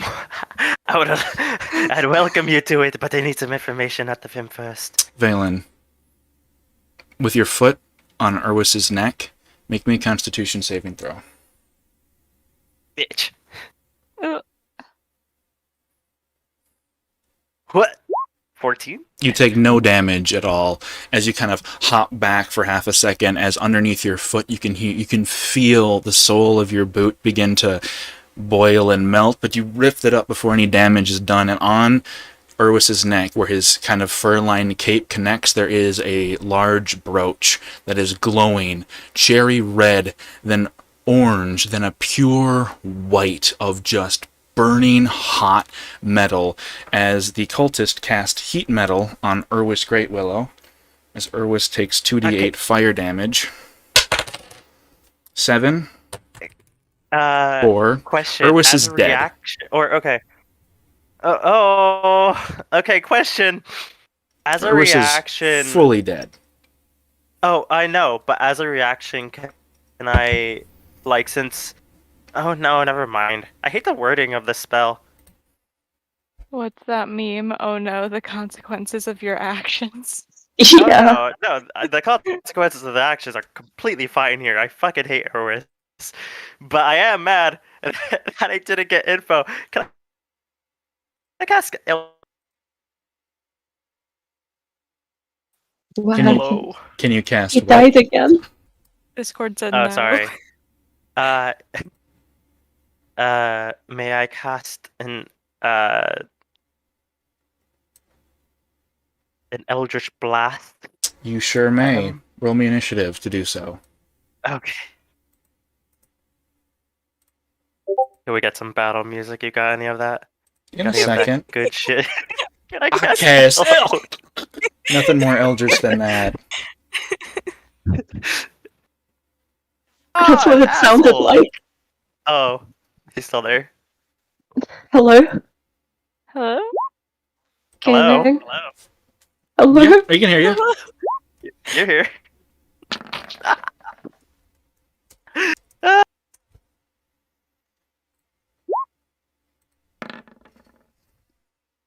Gotta save those low rolls. Someone roll me a d20 for Tobias. I don't want to roll for him. I got you. I'll do I got it. you. Damn it. Okay, Whoever- you could take Whoever We all got rolled. Yeah, whoever take got mine, it first. please. My 3! Sumner's got it first with a 13, so Tobias has a 12 to initiative. That's fine, Star never knows what's happening. That's okay. Me neither. You spent too much time with those clowns. Now you are one yourself. No, they were my friends. I was too busy fearing the clown that I became the clown. Valen. You cast Eldritch Blast on him? Oh yeah, I'm. I assume I don't have a bonus action and just the action, so I'll. You or have just, like, you have everything. This is reaction, combat so- combat. Oh, am I first? Yeah. Oh. I don't like that 20 asterisk. He rolled a natural alright, 20. Wait, He rolled a natural 20, so Wait, he hold goes on. first. doesn't Valen have a 15? Mm-hmm. Yeah. Yeah, so. Okay, well, I'll just use this as a reaction and blast. No, this no, dude. you go first. He rolled a natural 20 for initiative, so he's first in the order. It's now Valen's turn. Yeah, but Summoner's got a 17. Yeah, I Oh, got Sumner's 17. got a 17. Okay, so Sumner's goes first then. That's my bad. There we go. We'll keep the 19. Sumner's, what are you Right. doing? Yes. That makes mine a little easier. I'm going to say, so be it. You've chosen death. And I'm gonna take a shot. That's a 12. Technically shouldn't Does hit. that hit? Doesn't beat his armor class, but he allows you to hit him. Okay. Wait, what? Roll damage. Ew. I don't like this, guys. Rolls damage nervously. Rolls damage nervously. 6 points of piercing damage. Okay. And The I'm arrow gonna sinks. yell, The arrow sinks heavily into his chest. and I'm gonna yell, submit, question mark, and No, I think he is. and do a fucking a menacing shot on that, so he, on top of that, takes an extra 7 points of piercing damage, and if he can be frightened, makes a wisdom save. Okay, what's the DC? 14, I Doesn't think. matter, he rolled a 17.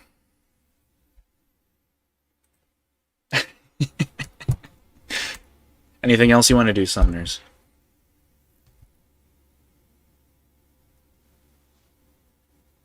Cower in fear, no threaten smiter.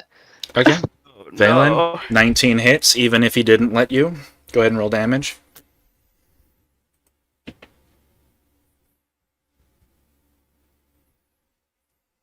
Oh, sorry. Well, firstly, I would like to, upon him, I'll outstretch my hand, and from my hand will shoot up this like silvery energy that will wrap around him as I cast Hexblade's Curse on him. Okay. And so I get bonus damage. And Yes. that being, oh wait, no, it's not a nat 19. Never mind. So I don't crit on that. However, I do extra damage of I think I get a bonus +2 damage. I think it's plus 1d6. No, it's plus That's 9 for hex. proficiency. That is correct, yeah, for sure.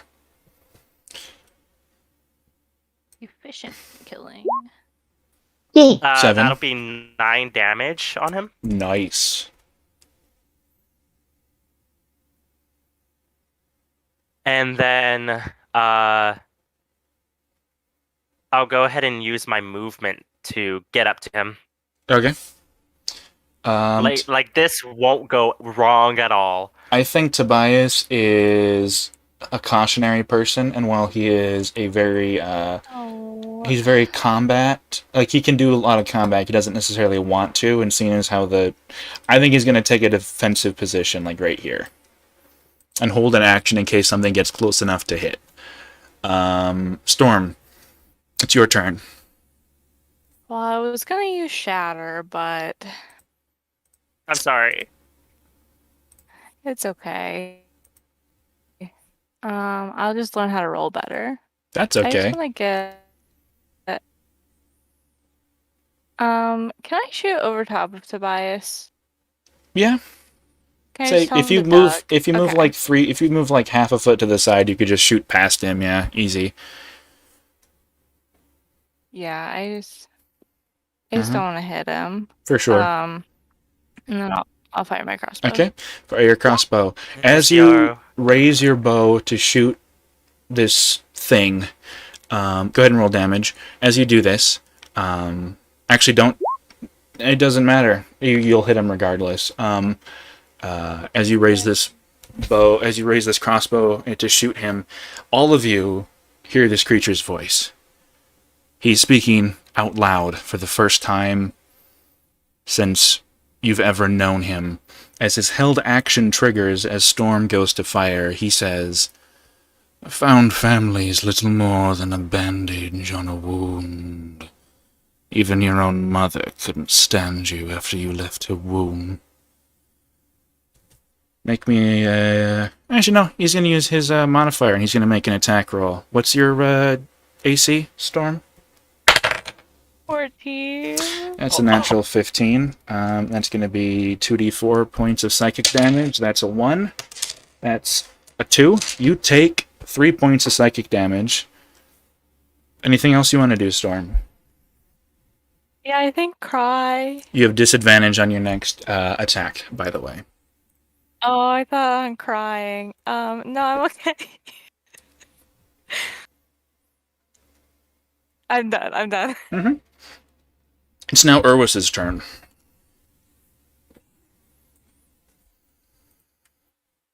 As all of your attention is focused on this cultist before you, throughout this entire round of combat, none of you have noticed.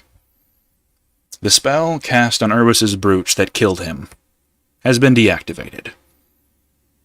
So, what's there to notice on his body? You can pick it up later.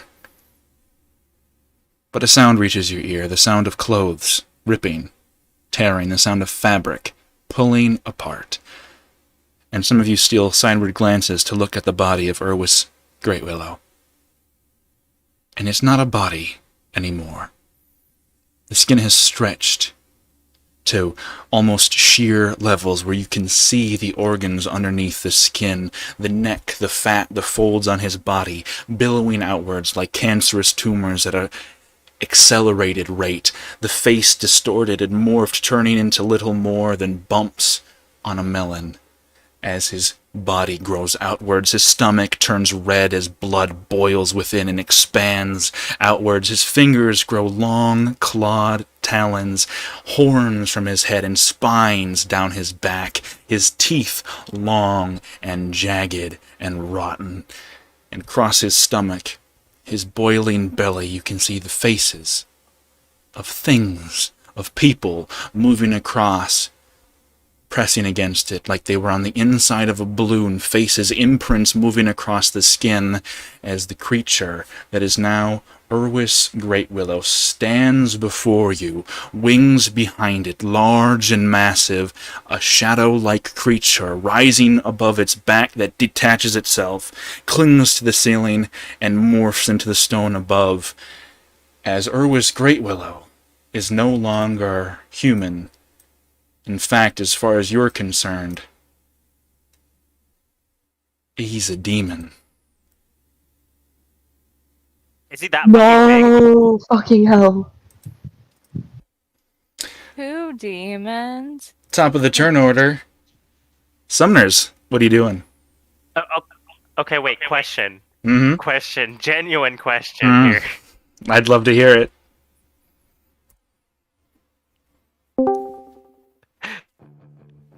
Like a sizing error. No, Hello? that's not a sizing error. He's that big.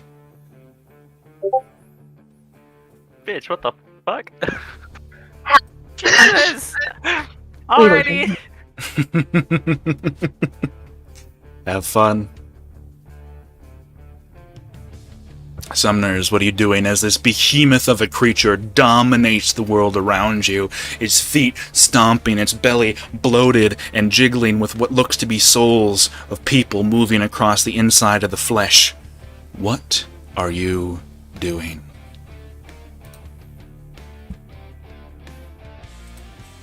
Okay. No, I'm gonna. Wait, you're muffled. Start over. I'm just talking to myself. I'm talking to myself. It's fine. Okay. I'm just doing some measurement. 5 feet. Yeah. I'm gonna shift back to basically this back wall here, Okay. and I am gonna turn towards fucking big demon man, and I am going to shoot it directly into its face. Okay. I'm rolling that full one. I think that's natural. I think that would happen to anybody if that shit just fucking happened. You aim at him, you fire, and the bow pierces into the upper blubberous torso of its left pectoral and sinks deep into the fat, but doesn't pierce anything, nor does it draw blood. This thing has a large protective coat around itself, and a 9 isn't going to pierce that. Look at her fate. She takes a deep breath. She looks up again and feels a surge of energy within her as I burn my action surge and take another shot. I'm rolling 18. Yeah, that'll do it. Roll damage. Yeah, and while she does it, she whistles at the demon. Wait. As she does Over here, you big. she Lets out a sharp whistle at the demon and says, "Over here, you big fucker," and I'm using a distraction shot. Okay, is there a saving throw for that? There's not a saving throw, it just means the next attack against it until the start of my next turn has advantage. For sure. Awesome. And he takes 6 points of piercing damage plus an additional 5 points of piercing damage, so 11 total. Okay. 11 total. Sounds good. And Yo. yeah, I'm gonna end my turn now. Wonderful. If you give me 1 second, I'm trying to pull up his full picture, and while the file folder is open, shit is real fucking slow. So, there we are. That's what he looks like. Spinal form. God, at least he doesn't What? evolve into like a Mega Chew or whatever. What even is that? It's Urwis, baby. Summoners, if you would like to give up either your if you would like to give up either your reaction or your movement Yeah. speed, you can fire again. I am aware that I have ammunition and a Mhm. much lower modifier on that, so I would like to save my shots for the ones that are accurate. For sure. Valen, it's your go. What are you doing? Going to club this man. Oh, Oh, 22. 1 second. Before that happens, I would like you to make me a perception check. A perception? Okay. Mhm. Hello? Oh, 15. 15. You were charging the masked cultist before, and as you get close enough, you can smell on this creature what smells like burning flesh. And as you get closer, you can see the robes, the edges of this thing's robes are slowly being eroded away where it touches the water. And as you look, you can see he looks up at you, and they are reformed. His cloak heals itself, as do the wounds you gave to him. And he heals at the start of his turn. And as you look at him, and he notices bitch. you looking at him, all of you can hear his voice once again, as he speaks to you, Valen, at the start of your turn, using his held action against you. He says, casting Vicious Mockery, "You are used by slave, used by men, and used by queen. Who's to say it won't continue, and your goddess will make you bleed?" Make me a charisma saving throw, please. You pass, you take no damage. You're just mad. My faith in my god is strong, and I will fucking use that 22 and bash his head in Okay. for 16 bludgeoning damage. That's his armor class, you roll half damage. 22? Hey. With a 22? Oh shit, yeah, I thought you rolled a 16, that's my bad. Rolled a 6 and a 4. No, yeah, 20. Oh Yeah, shit. that makes sense. 22 for He seems 16 unbothered. Tobias' turn. bludgeoning damage. Anything else you And want to then do? I'll go ahead and make. Wait, hey, I still had my Yeah. bashy action, right? The second action. If you want to take it, go for it. Yeah. I shall fucking twonk him over the head with a 21. 15 plus 2 does hit. Yes, that would hit. Yeah, 17. Then I'm gonna fucking. That is. 7 points of damage. Roll, right? Yeah, 7 damage. Okay. You guys have hit him for quite a bit of damage at this point, all of you continuously, and either he heals at a ridiculous amount, or he doesn't show pain at all, and he looks... It's really hard to tell. He's got, like... He doesn't look like he's in pain at all. Anything else you want to do? Imagine a being of demons won't show much pain.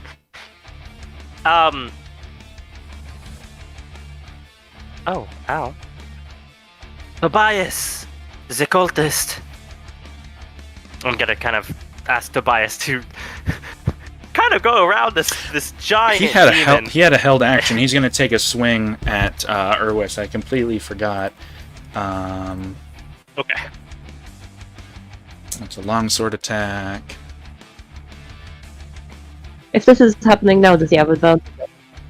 This was a held action, so he would have Or advantage. would it take? So a 23 to hit.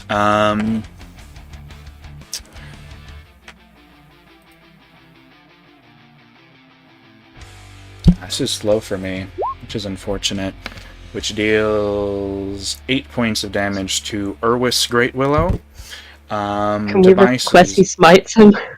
I think that he's going to look at Valen, who requested he kill the cultist. He's also going to look at the big fuck off thing in the middle of the room.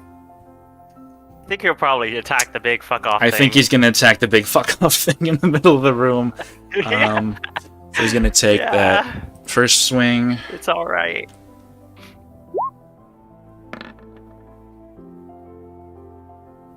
$17 is going to hit. He's going to use his bonus action to hit him again.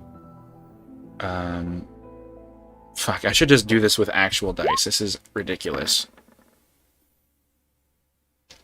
Both of those. What do you have? Both of those are going to hit. Damn. So a D8 plus 4. D8 plus 4. He deals 9 points of damage for his first swing, and he deals 1 point of damage for his second, for a total of 10. That's the end of Tobias's turn. Storm, you are directly in front of this creature. What are you doing? Yeah, okay. Give me 1 second, because he's pretty big. Okay, if I cast Shatter centered on like his middle, Tobias should not be in a 10-foot radius. Yeah, I'll give that to you. That's fair. That's fine. Yeah? Yeah, Okay. centered right on That's his what we're nose gonna for do. sure. He's like Yeah. 20 feet tall. He's big as shit. Okay, cool. Yeah. A con save of 13 then.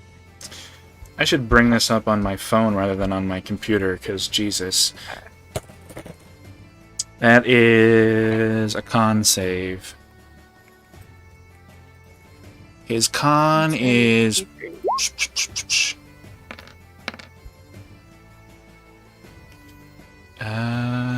saving throws, athletics. He rolled an 11. So he takes 15 points of what kind of damage? I Thunder, just saw correct?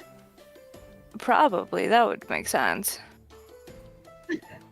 Yes, thunder damage. You cast the spell as you watch as the reverberations of the noise bounce off of his bloated form, and he shakes for a second and then turns to look at you, and the spell did not seem to do as much damage as you would have hoped it would.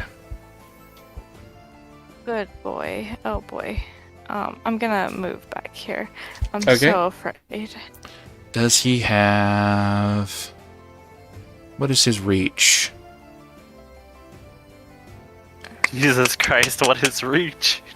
He's pretty bloated. I'm gonna say his reach is 10 foot. Do you want to move away and take an attack of opportunity? Yeah, because otherwise I'm gonna get hit more. He's gonna use his slam attack against you. What's your armor class? 14. I rolled an 18. Go ahead and make me a wisdom saving throw, please. Okay, that checks. He's 16. Okay. As you are hit by this massive balled fist as it bounces off your back as you dash out of the way to avoid being on the receiving end of a beating from this creature, you take 7 points of bludgeoning damage. And as the rotting fist of this creature bounces off your back, you can feel parts of his skin, like melted cheese on pizza, stick to you. And it's only through an incredible strength of will and endurance and inner strength that you manage to resist additional damage from this creature. That is the end of your turn. It is Urwis's go. He's going to use his multi-attack. He's going to attempt to bite Tobias. Summoners, go ahead and roll me a d20 for me, please, for Tobias. 8. An 8? That is not going to do it. As Tobias takes 1d6, 5 points of piercing damage, followed by an additional 4 points of poison damage, and then 1 additional point of poison damage at the end of his turn. He's then going to use his other slam attack to hit you. Valen, what's your armor class? It is a 16. That is also going to hit. That's a 14 plus stuff. Go ahead and roll me a wisdom saving throw. Wisdom!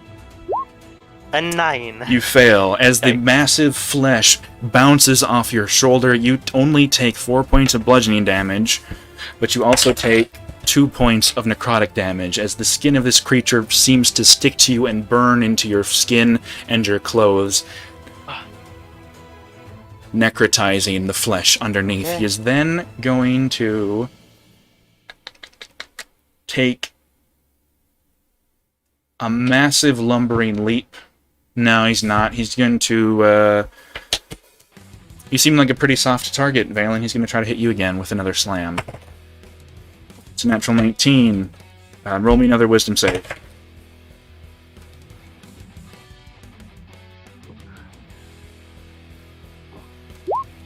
10. You take an additional 3 points of bludgeoning and 3 points of necrotic damage. Another fist bounce off of you. That's the end of his turn. It is the demonic cultist's turn, and he is going to heal himself at the start of his turn. He's then going to look at you, Valen, put his hand into the water and splash it up towards you. Make me a dexterity saving throw.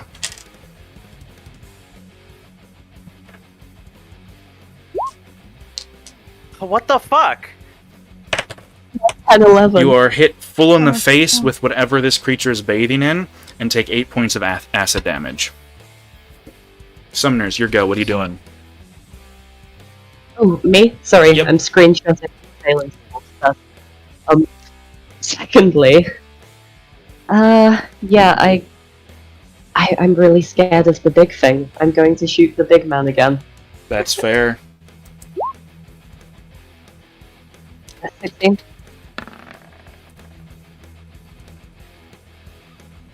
Is that it? 16, yeah, that hits. Roll damage. Go. He's big, he's easy to hit.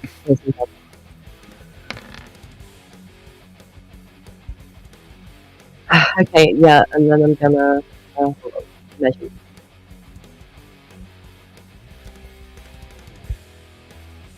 I'm gonna kind of position myself a bit like here, Okay. and yeah, ask her if he's that big. Tell you what, I'm gonna burn my reaction because I never used that, and I am going to fire a second time at him. Please do. 19. That's a natural 17. Yeah, for sure. 6 points. Wonderful. Piercing damage. Your bolts are sticking true as they stick into the flesh and almost seem to get sucked in further as the fat around it lubricates the bolt as it slips further into the internals of this creature. Valen. And I'm gonna save it. Yeah? You gonna do something else? No, I said I'm gonna save my other stuff. Wonderful. Valen, it's your go. What are you doing? I'm at 1 HP, so I'm gonna go ahead and continue fucking up this guy as much as I can. Okay. I'm really looking forward to meeting Destiny. That does not hurt. Yeah, Hit, that's I'm not gonna afraid. hit. And the 21. Is this the bonus action? Yep. It's still gonna hit, because 21 minus 4 is what, 17? Yeah, that still hits. Yep. So just 2d6. That'll be 4. 4 points of damage? Wonderful. Yeah.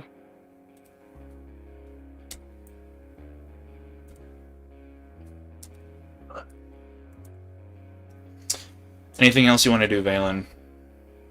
I think that's all I can do. I think Tobias is gonna hit the shit out of this big fucker. Seeing how Valen just got messed up. Actually, what Tobias is going to do... Oh man, the life of a paladin. Does he smite or does he heal? I think he's going to save his healing in case you go down. And he's going to hit this thing. He's going to miss, and then he's going to swing with his bonus action. Guess what he rolled? Guess looking good. You rolled a natural 20. Yay. He's gonna smite the fuck out of this guy, which means 3d8. 3d8 plus 8 is 16, plus 8 is 32. 32 plus 1 is 33.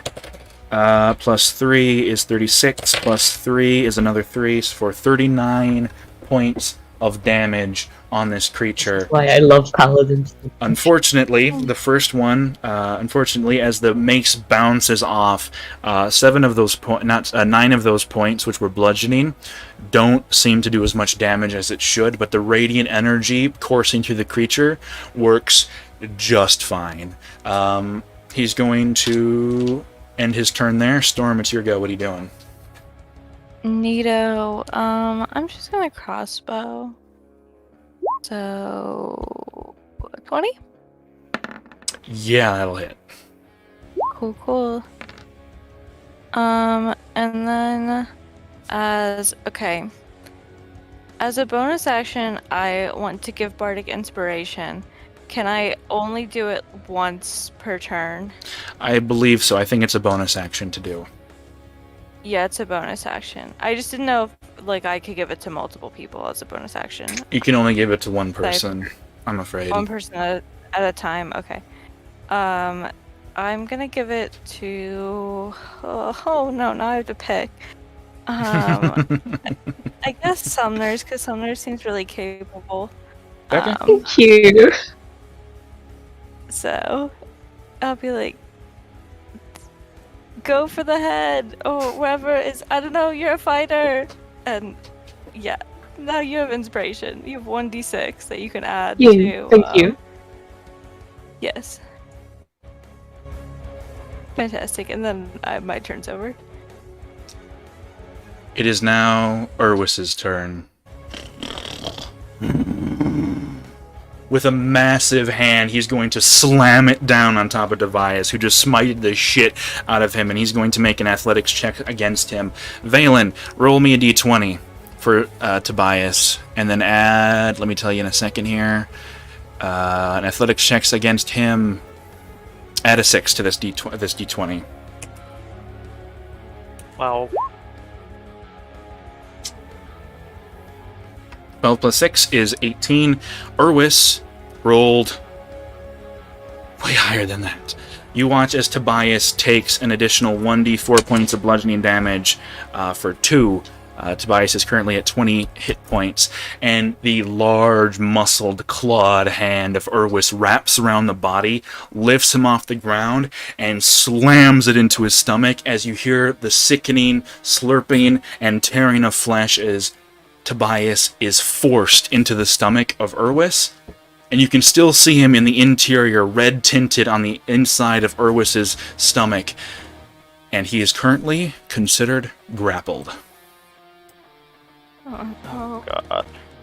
It is now the cultist's turn. Let me open up his character sheet to see what the fuck I want him to do. It's weird. I have so many people with so many things that they can do. It's so unusual. He's going to use his bonus action.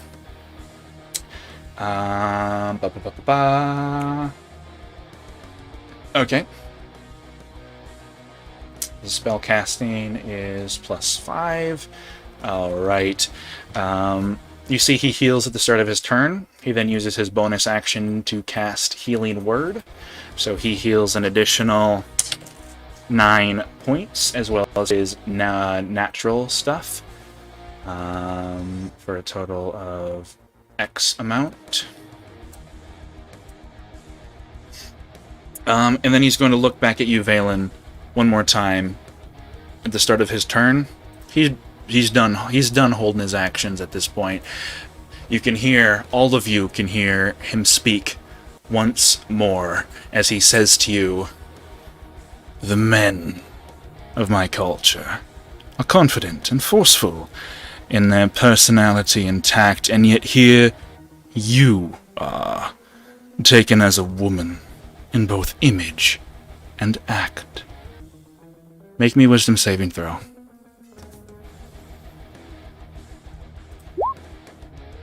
You pass easily. 19.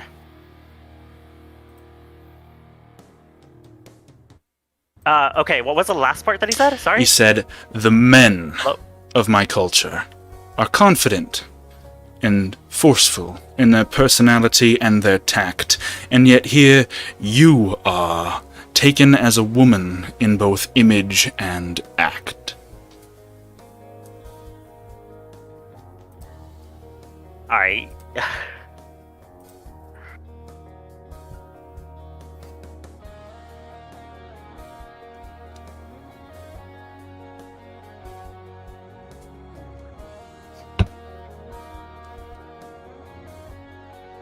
Sumners, it's your go. What are you doing?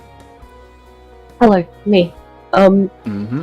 I'm gonna go for the head or something. I'm really inspired right now. Go.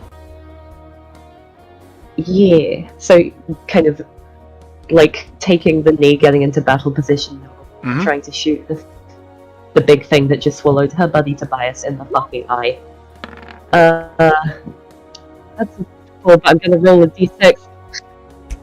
Go for it. Doesn't matter what you roll, you're gonna hit Roll a him. 1. You do half damage, unfortunately. His armor class is 13. Oh, I just hit that because of you. Thank you. Yay! 7. Halved to 3 points of piercing damage. And I'm gonna say, bad demon, fucking drop it, and I'm gonna make a menacing shot. Okay. So that's an extra 4, after 2. Okay. What's the save? 14 wisdom. He rolled a natural 4. What happens on a menacing shot? If he is capable of being frightened, he becomes frightened of me until the start of my next turn. Okay. I think it's still the start of my next turn. Okay. We'll see what happens on his turn. Mhm. Valen, what are you doing? Yeah, frightened until the end of my next turn. So yeah. You could also have a bonus shot if you would like to take it. Oh yes, if you've only got personal, I'm going to take it.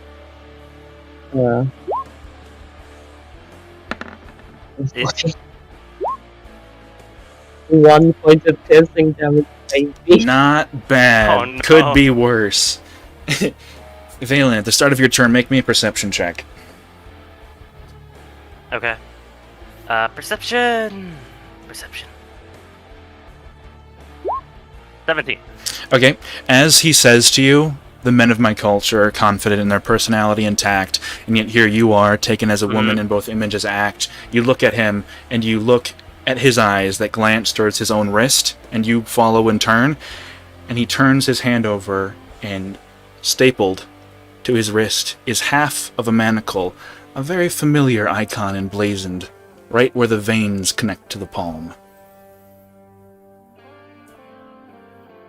And then in a flash of smoke, as if it never even was, it disappears. Little more than an illusion.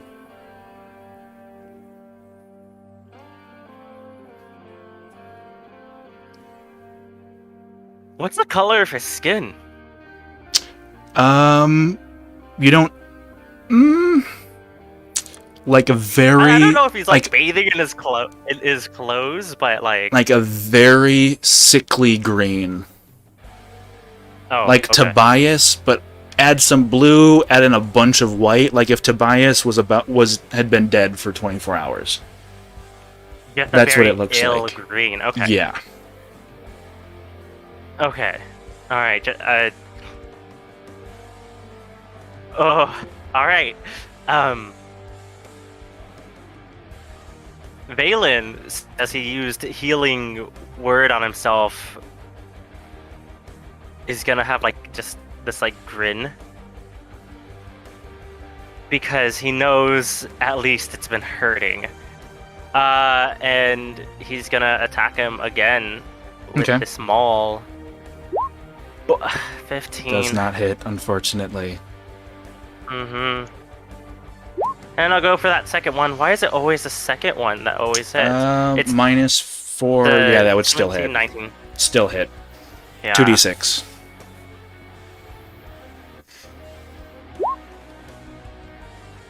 Nine points of 9 bludgeoning bludgeoning damage. Not bad at all. bouncing off his skull several times. He's, like, for the most part, letting you hit, but every once in a while you'll swing down, and it's almost like some magical invisible force grabs your wrists and forces you away, and every time it happens, you see his third eye flit to you meaningfully, if that's even something that can be done with an expressionless face. Anything else you want to do, Valen? Huh? Anything else you want to do? No, I have 1 hit point and I'm missing, so it's fun. Wonderful. No, that's it. At the start of Tobias's turn, he takes 2d8 necrotic damage for a total of 10. What do you guys want him to do? He is currently considered grappled. Get out. Can he attack it from the inside? Like, try and cut his way out? At disadvantage, yes. Wait, is he grappled and restrained? If I forgot to mention that, yeah, I would consider being restrained part of being grappled. Maybe that's just me. But yes, he's considered grappled and restrained. Fair, but yes, he should probably attack it from the inside. Mm-hmm. Okay. I think. Hold on. Does he have any fun spells? Let me He look. doesn't want to be in there. Cure wounds, ensnaring strike, detect magic, bless, speak with animals. He doesn't have any fun spells that could help with this. Sure, he'll make an attack at disadvantage. Natural 13. Natural 13 again. Both are gonna hit. Storm, roll me a d8 plus 4 for damage. Absolutely. That's a natural 12. That's a natural 18. Gonna be a 5. A 5. Valen, roll me a d8 for damage. Wait, what? Roll me a d8 for damage. Tobias' damage. Tobias hit. 2? So Tobias deals 7 points of damage from inside. That is the end of Tobias's turn. Storm, it's your go. What are you doing? Neat. I guess I'm just gonna shoot it, because, I'll try and shoot it in the head. Please do. Hit him. Get it. Oh my god, I've lost all ability to reach for a second. 21. That hits. Roll damage.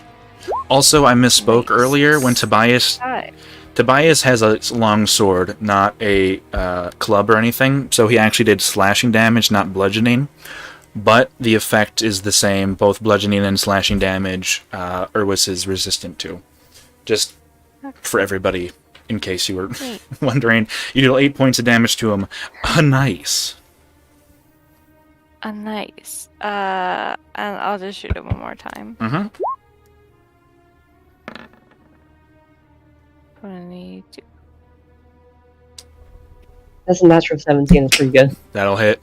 That will hit. Roll a D8. Yay. 4 points of damage. Urwis is looking pretty hurt at this point. Like, he's not rough, he's not about to die, but the wear and tear of battle, the dozens of arrows in his side, the cuts from Tobias, and the radiant damage that was blasted across, he is looking hurt at this point. Good. Anything else you want to do, Storm? No, I'm done. Okay. Urwis is going to use the entirety of his action to reach with his massive, clawed, muscled hand and stick his claws into his stomach, and with the sound of a watermelon tearing apart, sloshing and slurping, and things and flesh tearing, he rips a chunk of his stomach out, and almost lazily, he whips it at the space in between Storm and Summoners. I need both of you two to make me dexterity saving throws.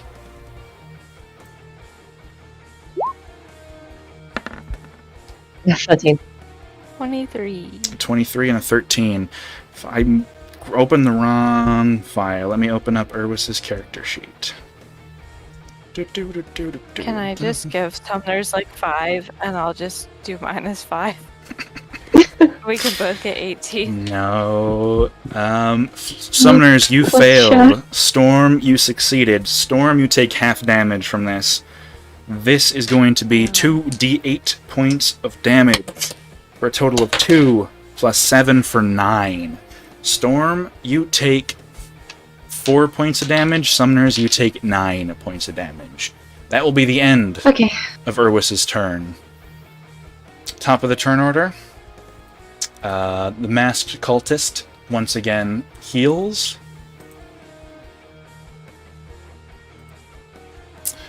And you know what? He's not hiding it anymore. He's going to use his turn right now, and he's going to change his attention away from Valen, and he is going to look at Summoners, and he's going to use one of his abilities to cast Vicious Mockery as a bonus action.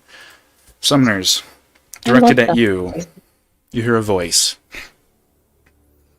Your hair burns as bright and as red as a midnight fire, the embers of which number for every person you killed at the orders of a liar. Make me a wisdom saving throw. I love this. I especially like the rhymes. 6. You take 2d4 points of psychic damage, and your next attack has disadvantage. You take 5 points of psychic damage.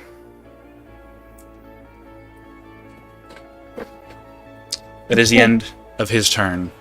No, it's not. He used a bonus action. He still has... I am now bloodied. Wonderful. He still has an action, which he's going to use to attack you, Valen. And he is going to use...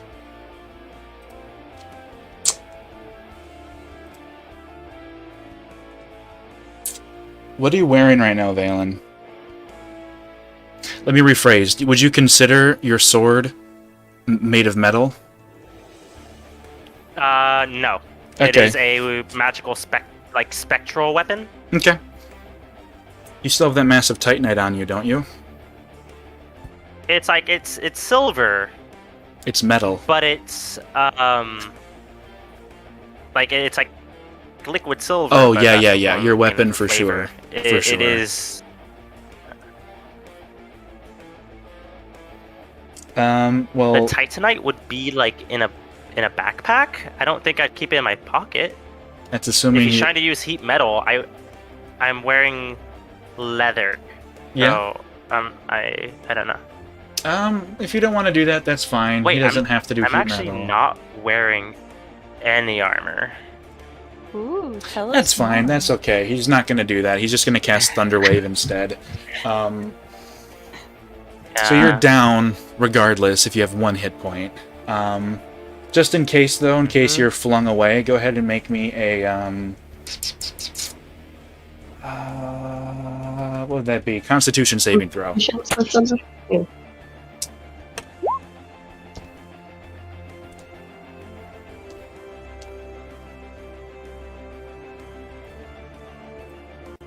18. You are not flung bodily away from the pool, but everything within 15 feet of the masked cultist takes 8 points of thunder damage.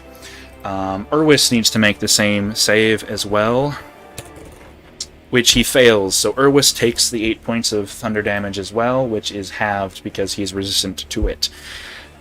Valen is knocked unconscious by a thunder wave emitted from the masked cultist. Urwis' body shakes a little bit, but his eyes are still focused on the two backed into the corner, Tobias in his stomach.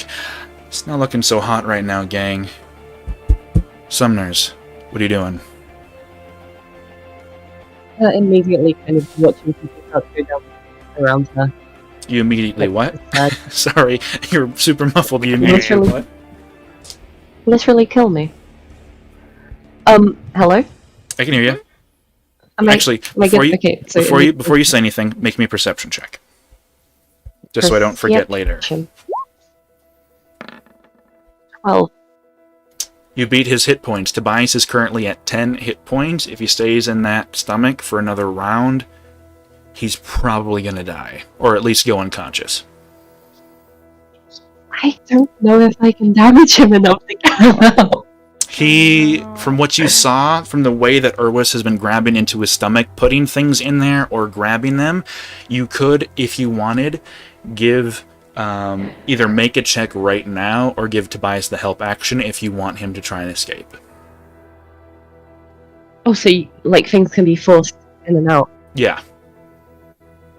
Okay, yeah, I'm gonna Hold on, let's see what my move is. Yeah, I can make it that. So I'm gonna run in front of him directly. Actually, before I do that, I'm gonna do the first thing I was gonna do this round, which is as a bonus action. I get like a rush of energy from all of the action that's going on. I'm using my second one for this boy howdy. Okay. Oh, that's a good roll.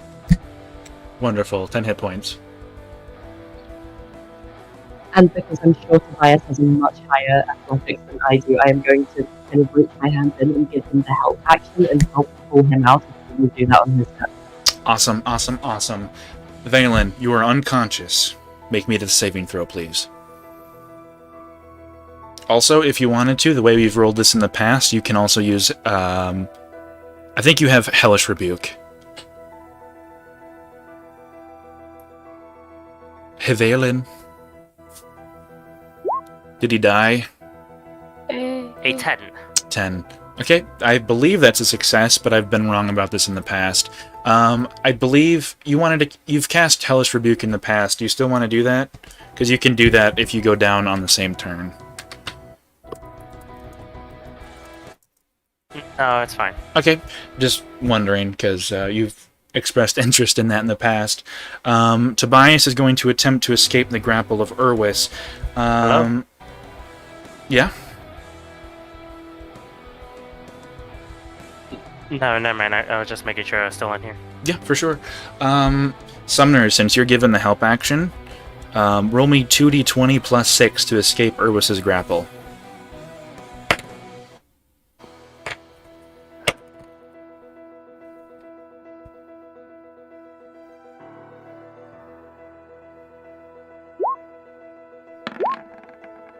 Oh, that's a 22.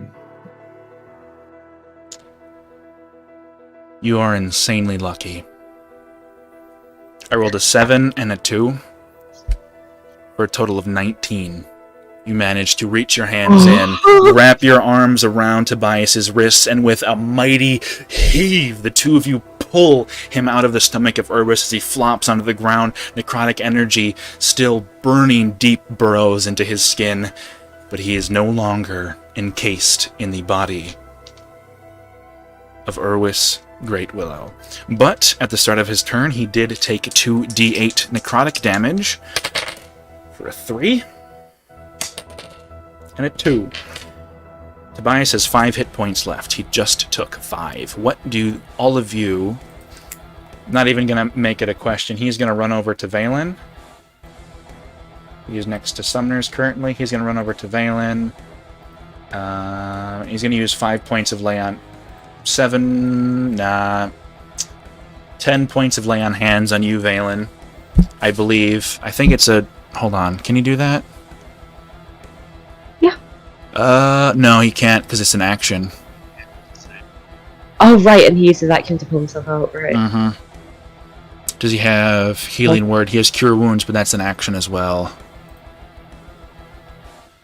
He can't. Oh, no. He is going to... His hand is over you, Valen, and he is getting ready to cast a healing spell on you. He's going to take his extra bonus action to swing on Urwitz regardless and get a natural 1, so he misses completely. It's the end of Tobias's turn. Storm, what are you doing? Okay, cool. Well, since Tobias has got Valen covered, I'm gonna... Oh, no, I'm gonna... break the map. Sorry. I'm gonna move over here, and then I should be out of range. Yes. It's a 10-foot radius, so if he slams it between you two, it would still hit you. You need to be more than 20 feet away from Sumner's. What? Oh, never mind. I am thinking of something else entirely. Yeah, it's just 5 feet. I thought it was the one that was 10, but... Evocation cantrip. Wonderful. Constitution saving throw. That's a 1. Yay. Damage. 2 thunder. Thunder damage, Okay. halved to 1, unfortunately. Fucking hell. Okay. Urwis's Can I do a turn. little slash? You can slash at him. Yeah.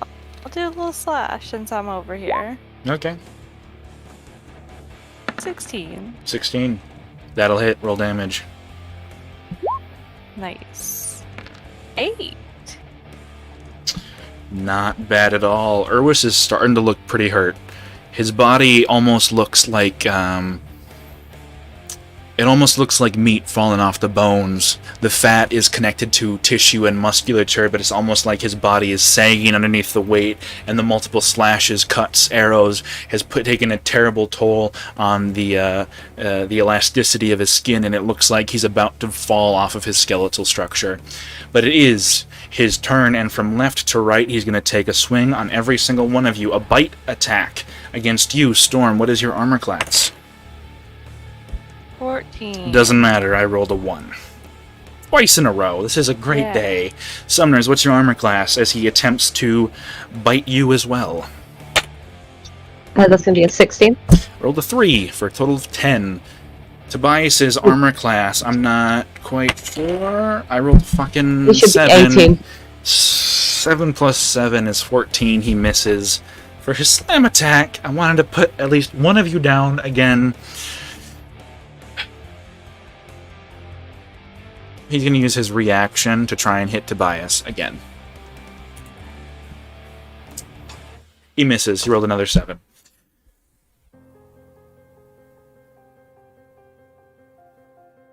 Summoners, your go. What are you doing?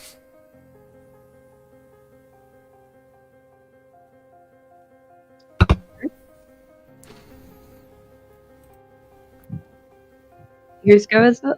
Yours. What was that? It's your turn, Summoners.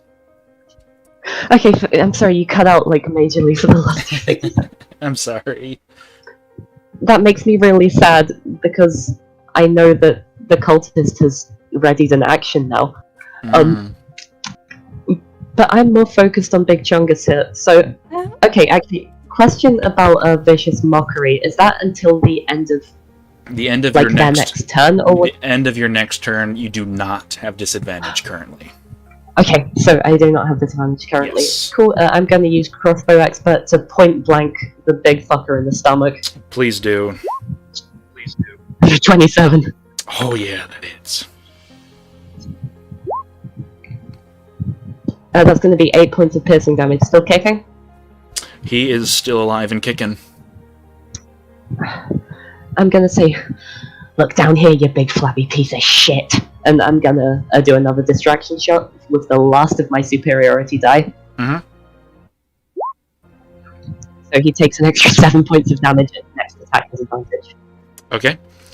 A wonderful. He is, like you said, he's looking pretty hurt. He's looking pretty hurt right now. Valen, another death save, please. Also, I didn't finish looking up if it didn't succeeded. I'm so... Okay, go ahead and make me another death save, please. 10 does succeed as far as I know. Is it? I thought it was like a 50-50 chance. And if it is... No, it's a- Yeah, so you have 2 successes currently, Valen. Tobias's turn, he is going to use 10 points of his lay on hands. Valen, you are back up with 10 hit points.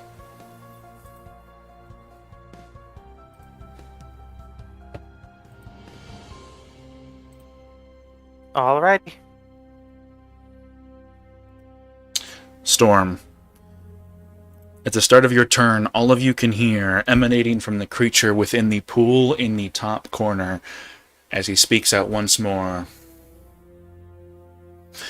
You are a being born and bred as cursed. Your pale and cold skin is reflective of the love your parents had for you when you were birthed. Go ahead and make me a wisdom saving throw.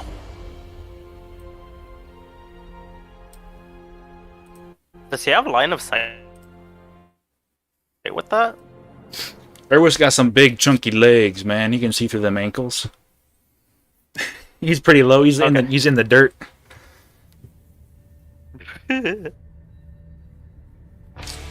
Wisdom saving throw, Storm. Oh, me? Yeah. Sorry, I just heard you say wisdom. You just said wisdom saving throw. I said he was talking to you. Cut out. Okay, that part cut out. You succeed with flying colors. Okay, dope.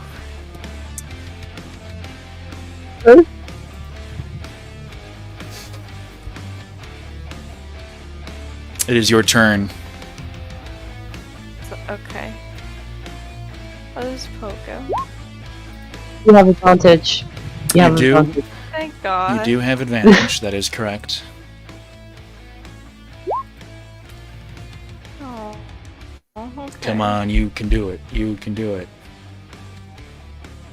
I'm Oh, gonna try again. oh no.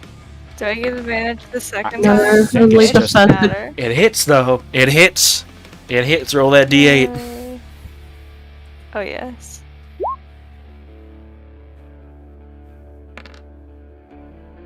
You kill him. He's looking so hurt, but he's still standing. Okay.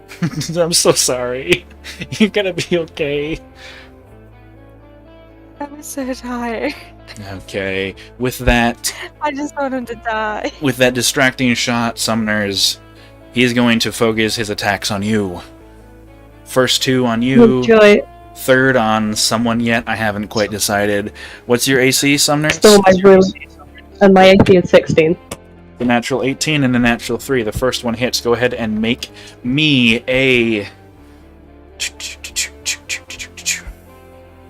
He's gonna bite you. Go ahead and make me a Constitution saving throw. 16. You just barely passed. That's the DC. You take 6 points of piercing damage, followed by a meaty 4 points of poison damage. Total of 10. Okay, back down to bloody then. He's then going to use his third attack to hit you, Storm. What's your armor class? 14. That's going to hit. Go ahead and make me a wisdom saving throw. As he slams you with his fist. The 6. Okay, he maxed on his bludgeoning damage. How many hit points do you have currently? 13. You might survive. You Oh, do! thank God. I rolled a 6 and then a 1, so you take 9 points of bludgeoning damage, and then 1 point of necrotic damage as the fist slams into your back, and once again the rotting flesh of the creature sticks to your skin and almost seems to rot the flesh where it sticks. That is the end of Urwis's turn. It is Big Bad's turn, and he is going to use his ability to cast Vicious Mockery as a bonus action. To you, Storm, once again, go ahead and make me a wisdom saving throw preemptively. Oh no. 17. You pass, but what he says... Was it your face, or was it your stature that removed you from your fold? Not even Allura could care to look as she left you out cold. And you succeed against the spell. Who did we lose? Island died. Again? Yeah. Oh man. Oh, He's gonna be so God. mad when he uses his action. He needs to be here for this, man. I want to feel the rage.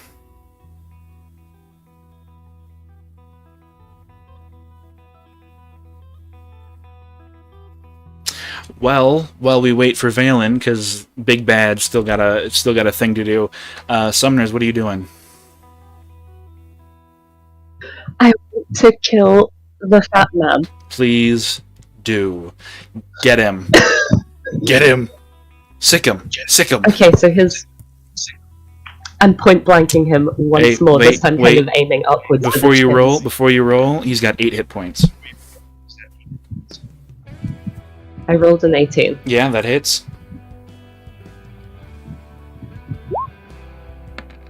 I dealt 12 points of damage. What happens? I wanted to pierce through his blubbery chin several times before finally sticking in the eye. Okay, so with you load a first bolt, you fire. It goes up through the chin and into the roof of the mouth, pinning the lower jaw to the top. You load another bolt. You fire. It goes through the esophagus and then it hits the vertebrae and bounces further up into the skull, piercing the brain. You load a third, final shot. You aim directly at the lower lip. You fire. It bounces, goes straight through, hits the skull, bounces out, and flies out of the skull. The large fist-sized eyeball stuck to the tip as it flies out and lands itself stuck to the ceiling. Eyeball impaled. Yeah. You did it good. Nice and dead. We did it! We did it! Oh my god. Valen, you missed it. You missed We it. did it! We did it. We killed our wits. Valen, are you still alive? Hands left. Are you breathing, man?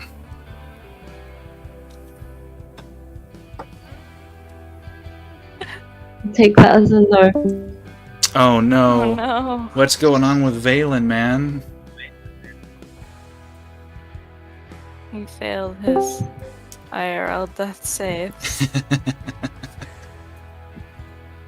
Oh, Hey, Welcome back. are you back? Are you back for good? Don't ever leave me again. I think I should. I'm not sure. Let me connect back in. Okay.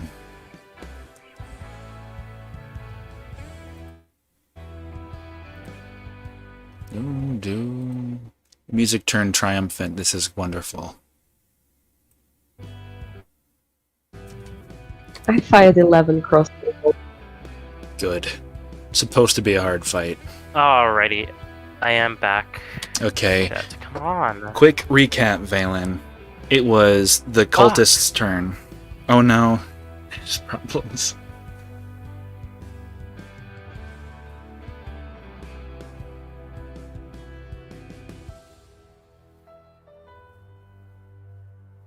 You doing okay, Valen?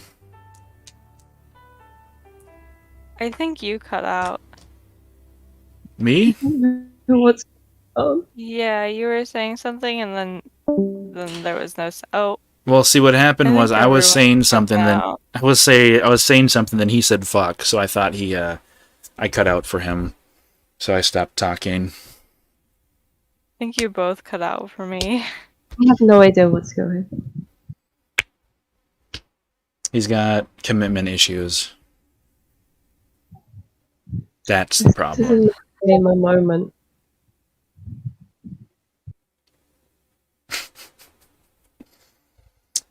Oh no. Oh no.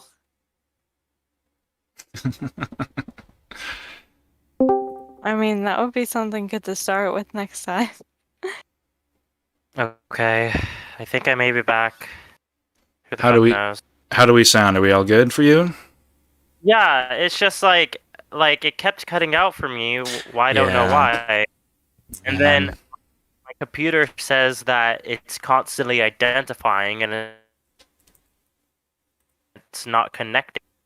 Oh no. Oh no. Yeah, I feel that, man. Man, it's been a rough day for D&D, I think. So what happened was, it was cultist's turn in combat. He cast Vicious Mockery on Storm. She saved. And then you were gone, but he was going to do something that was going to make you very mad, so I didn't want to do it until you got back. Summoner's shot killed Urwis, popped his eye out with a shot through his throat that bounced off his inner skull. But as cultist's turn ended, he cast Vicious Mockery. Fuck. Oh. Oh man, this is unfortunate. Poor Valen.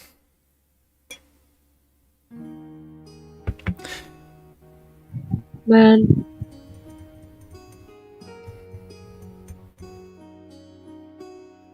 Okay, I think this is what we're gonna do.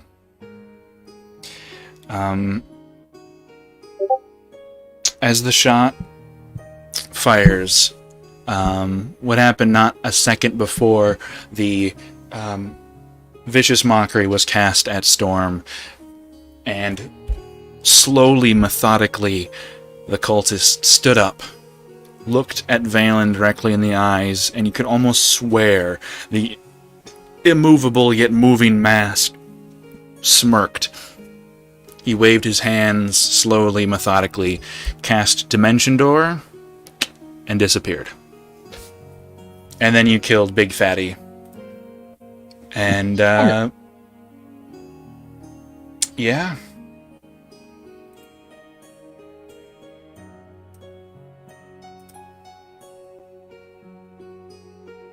Oh my god, you guys.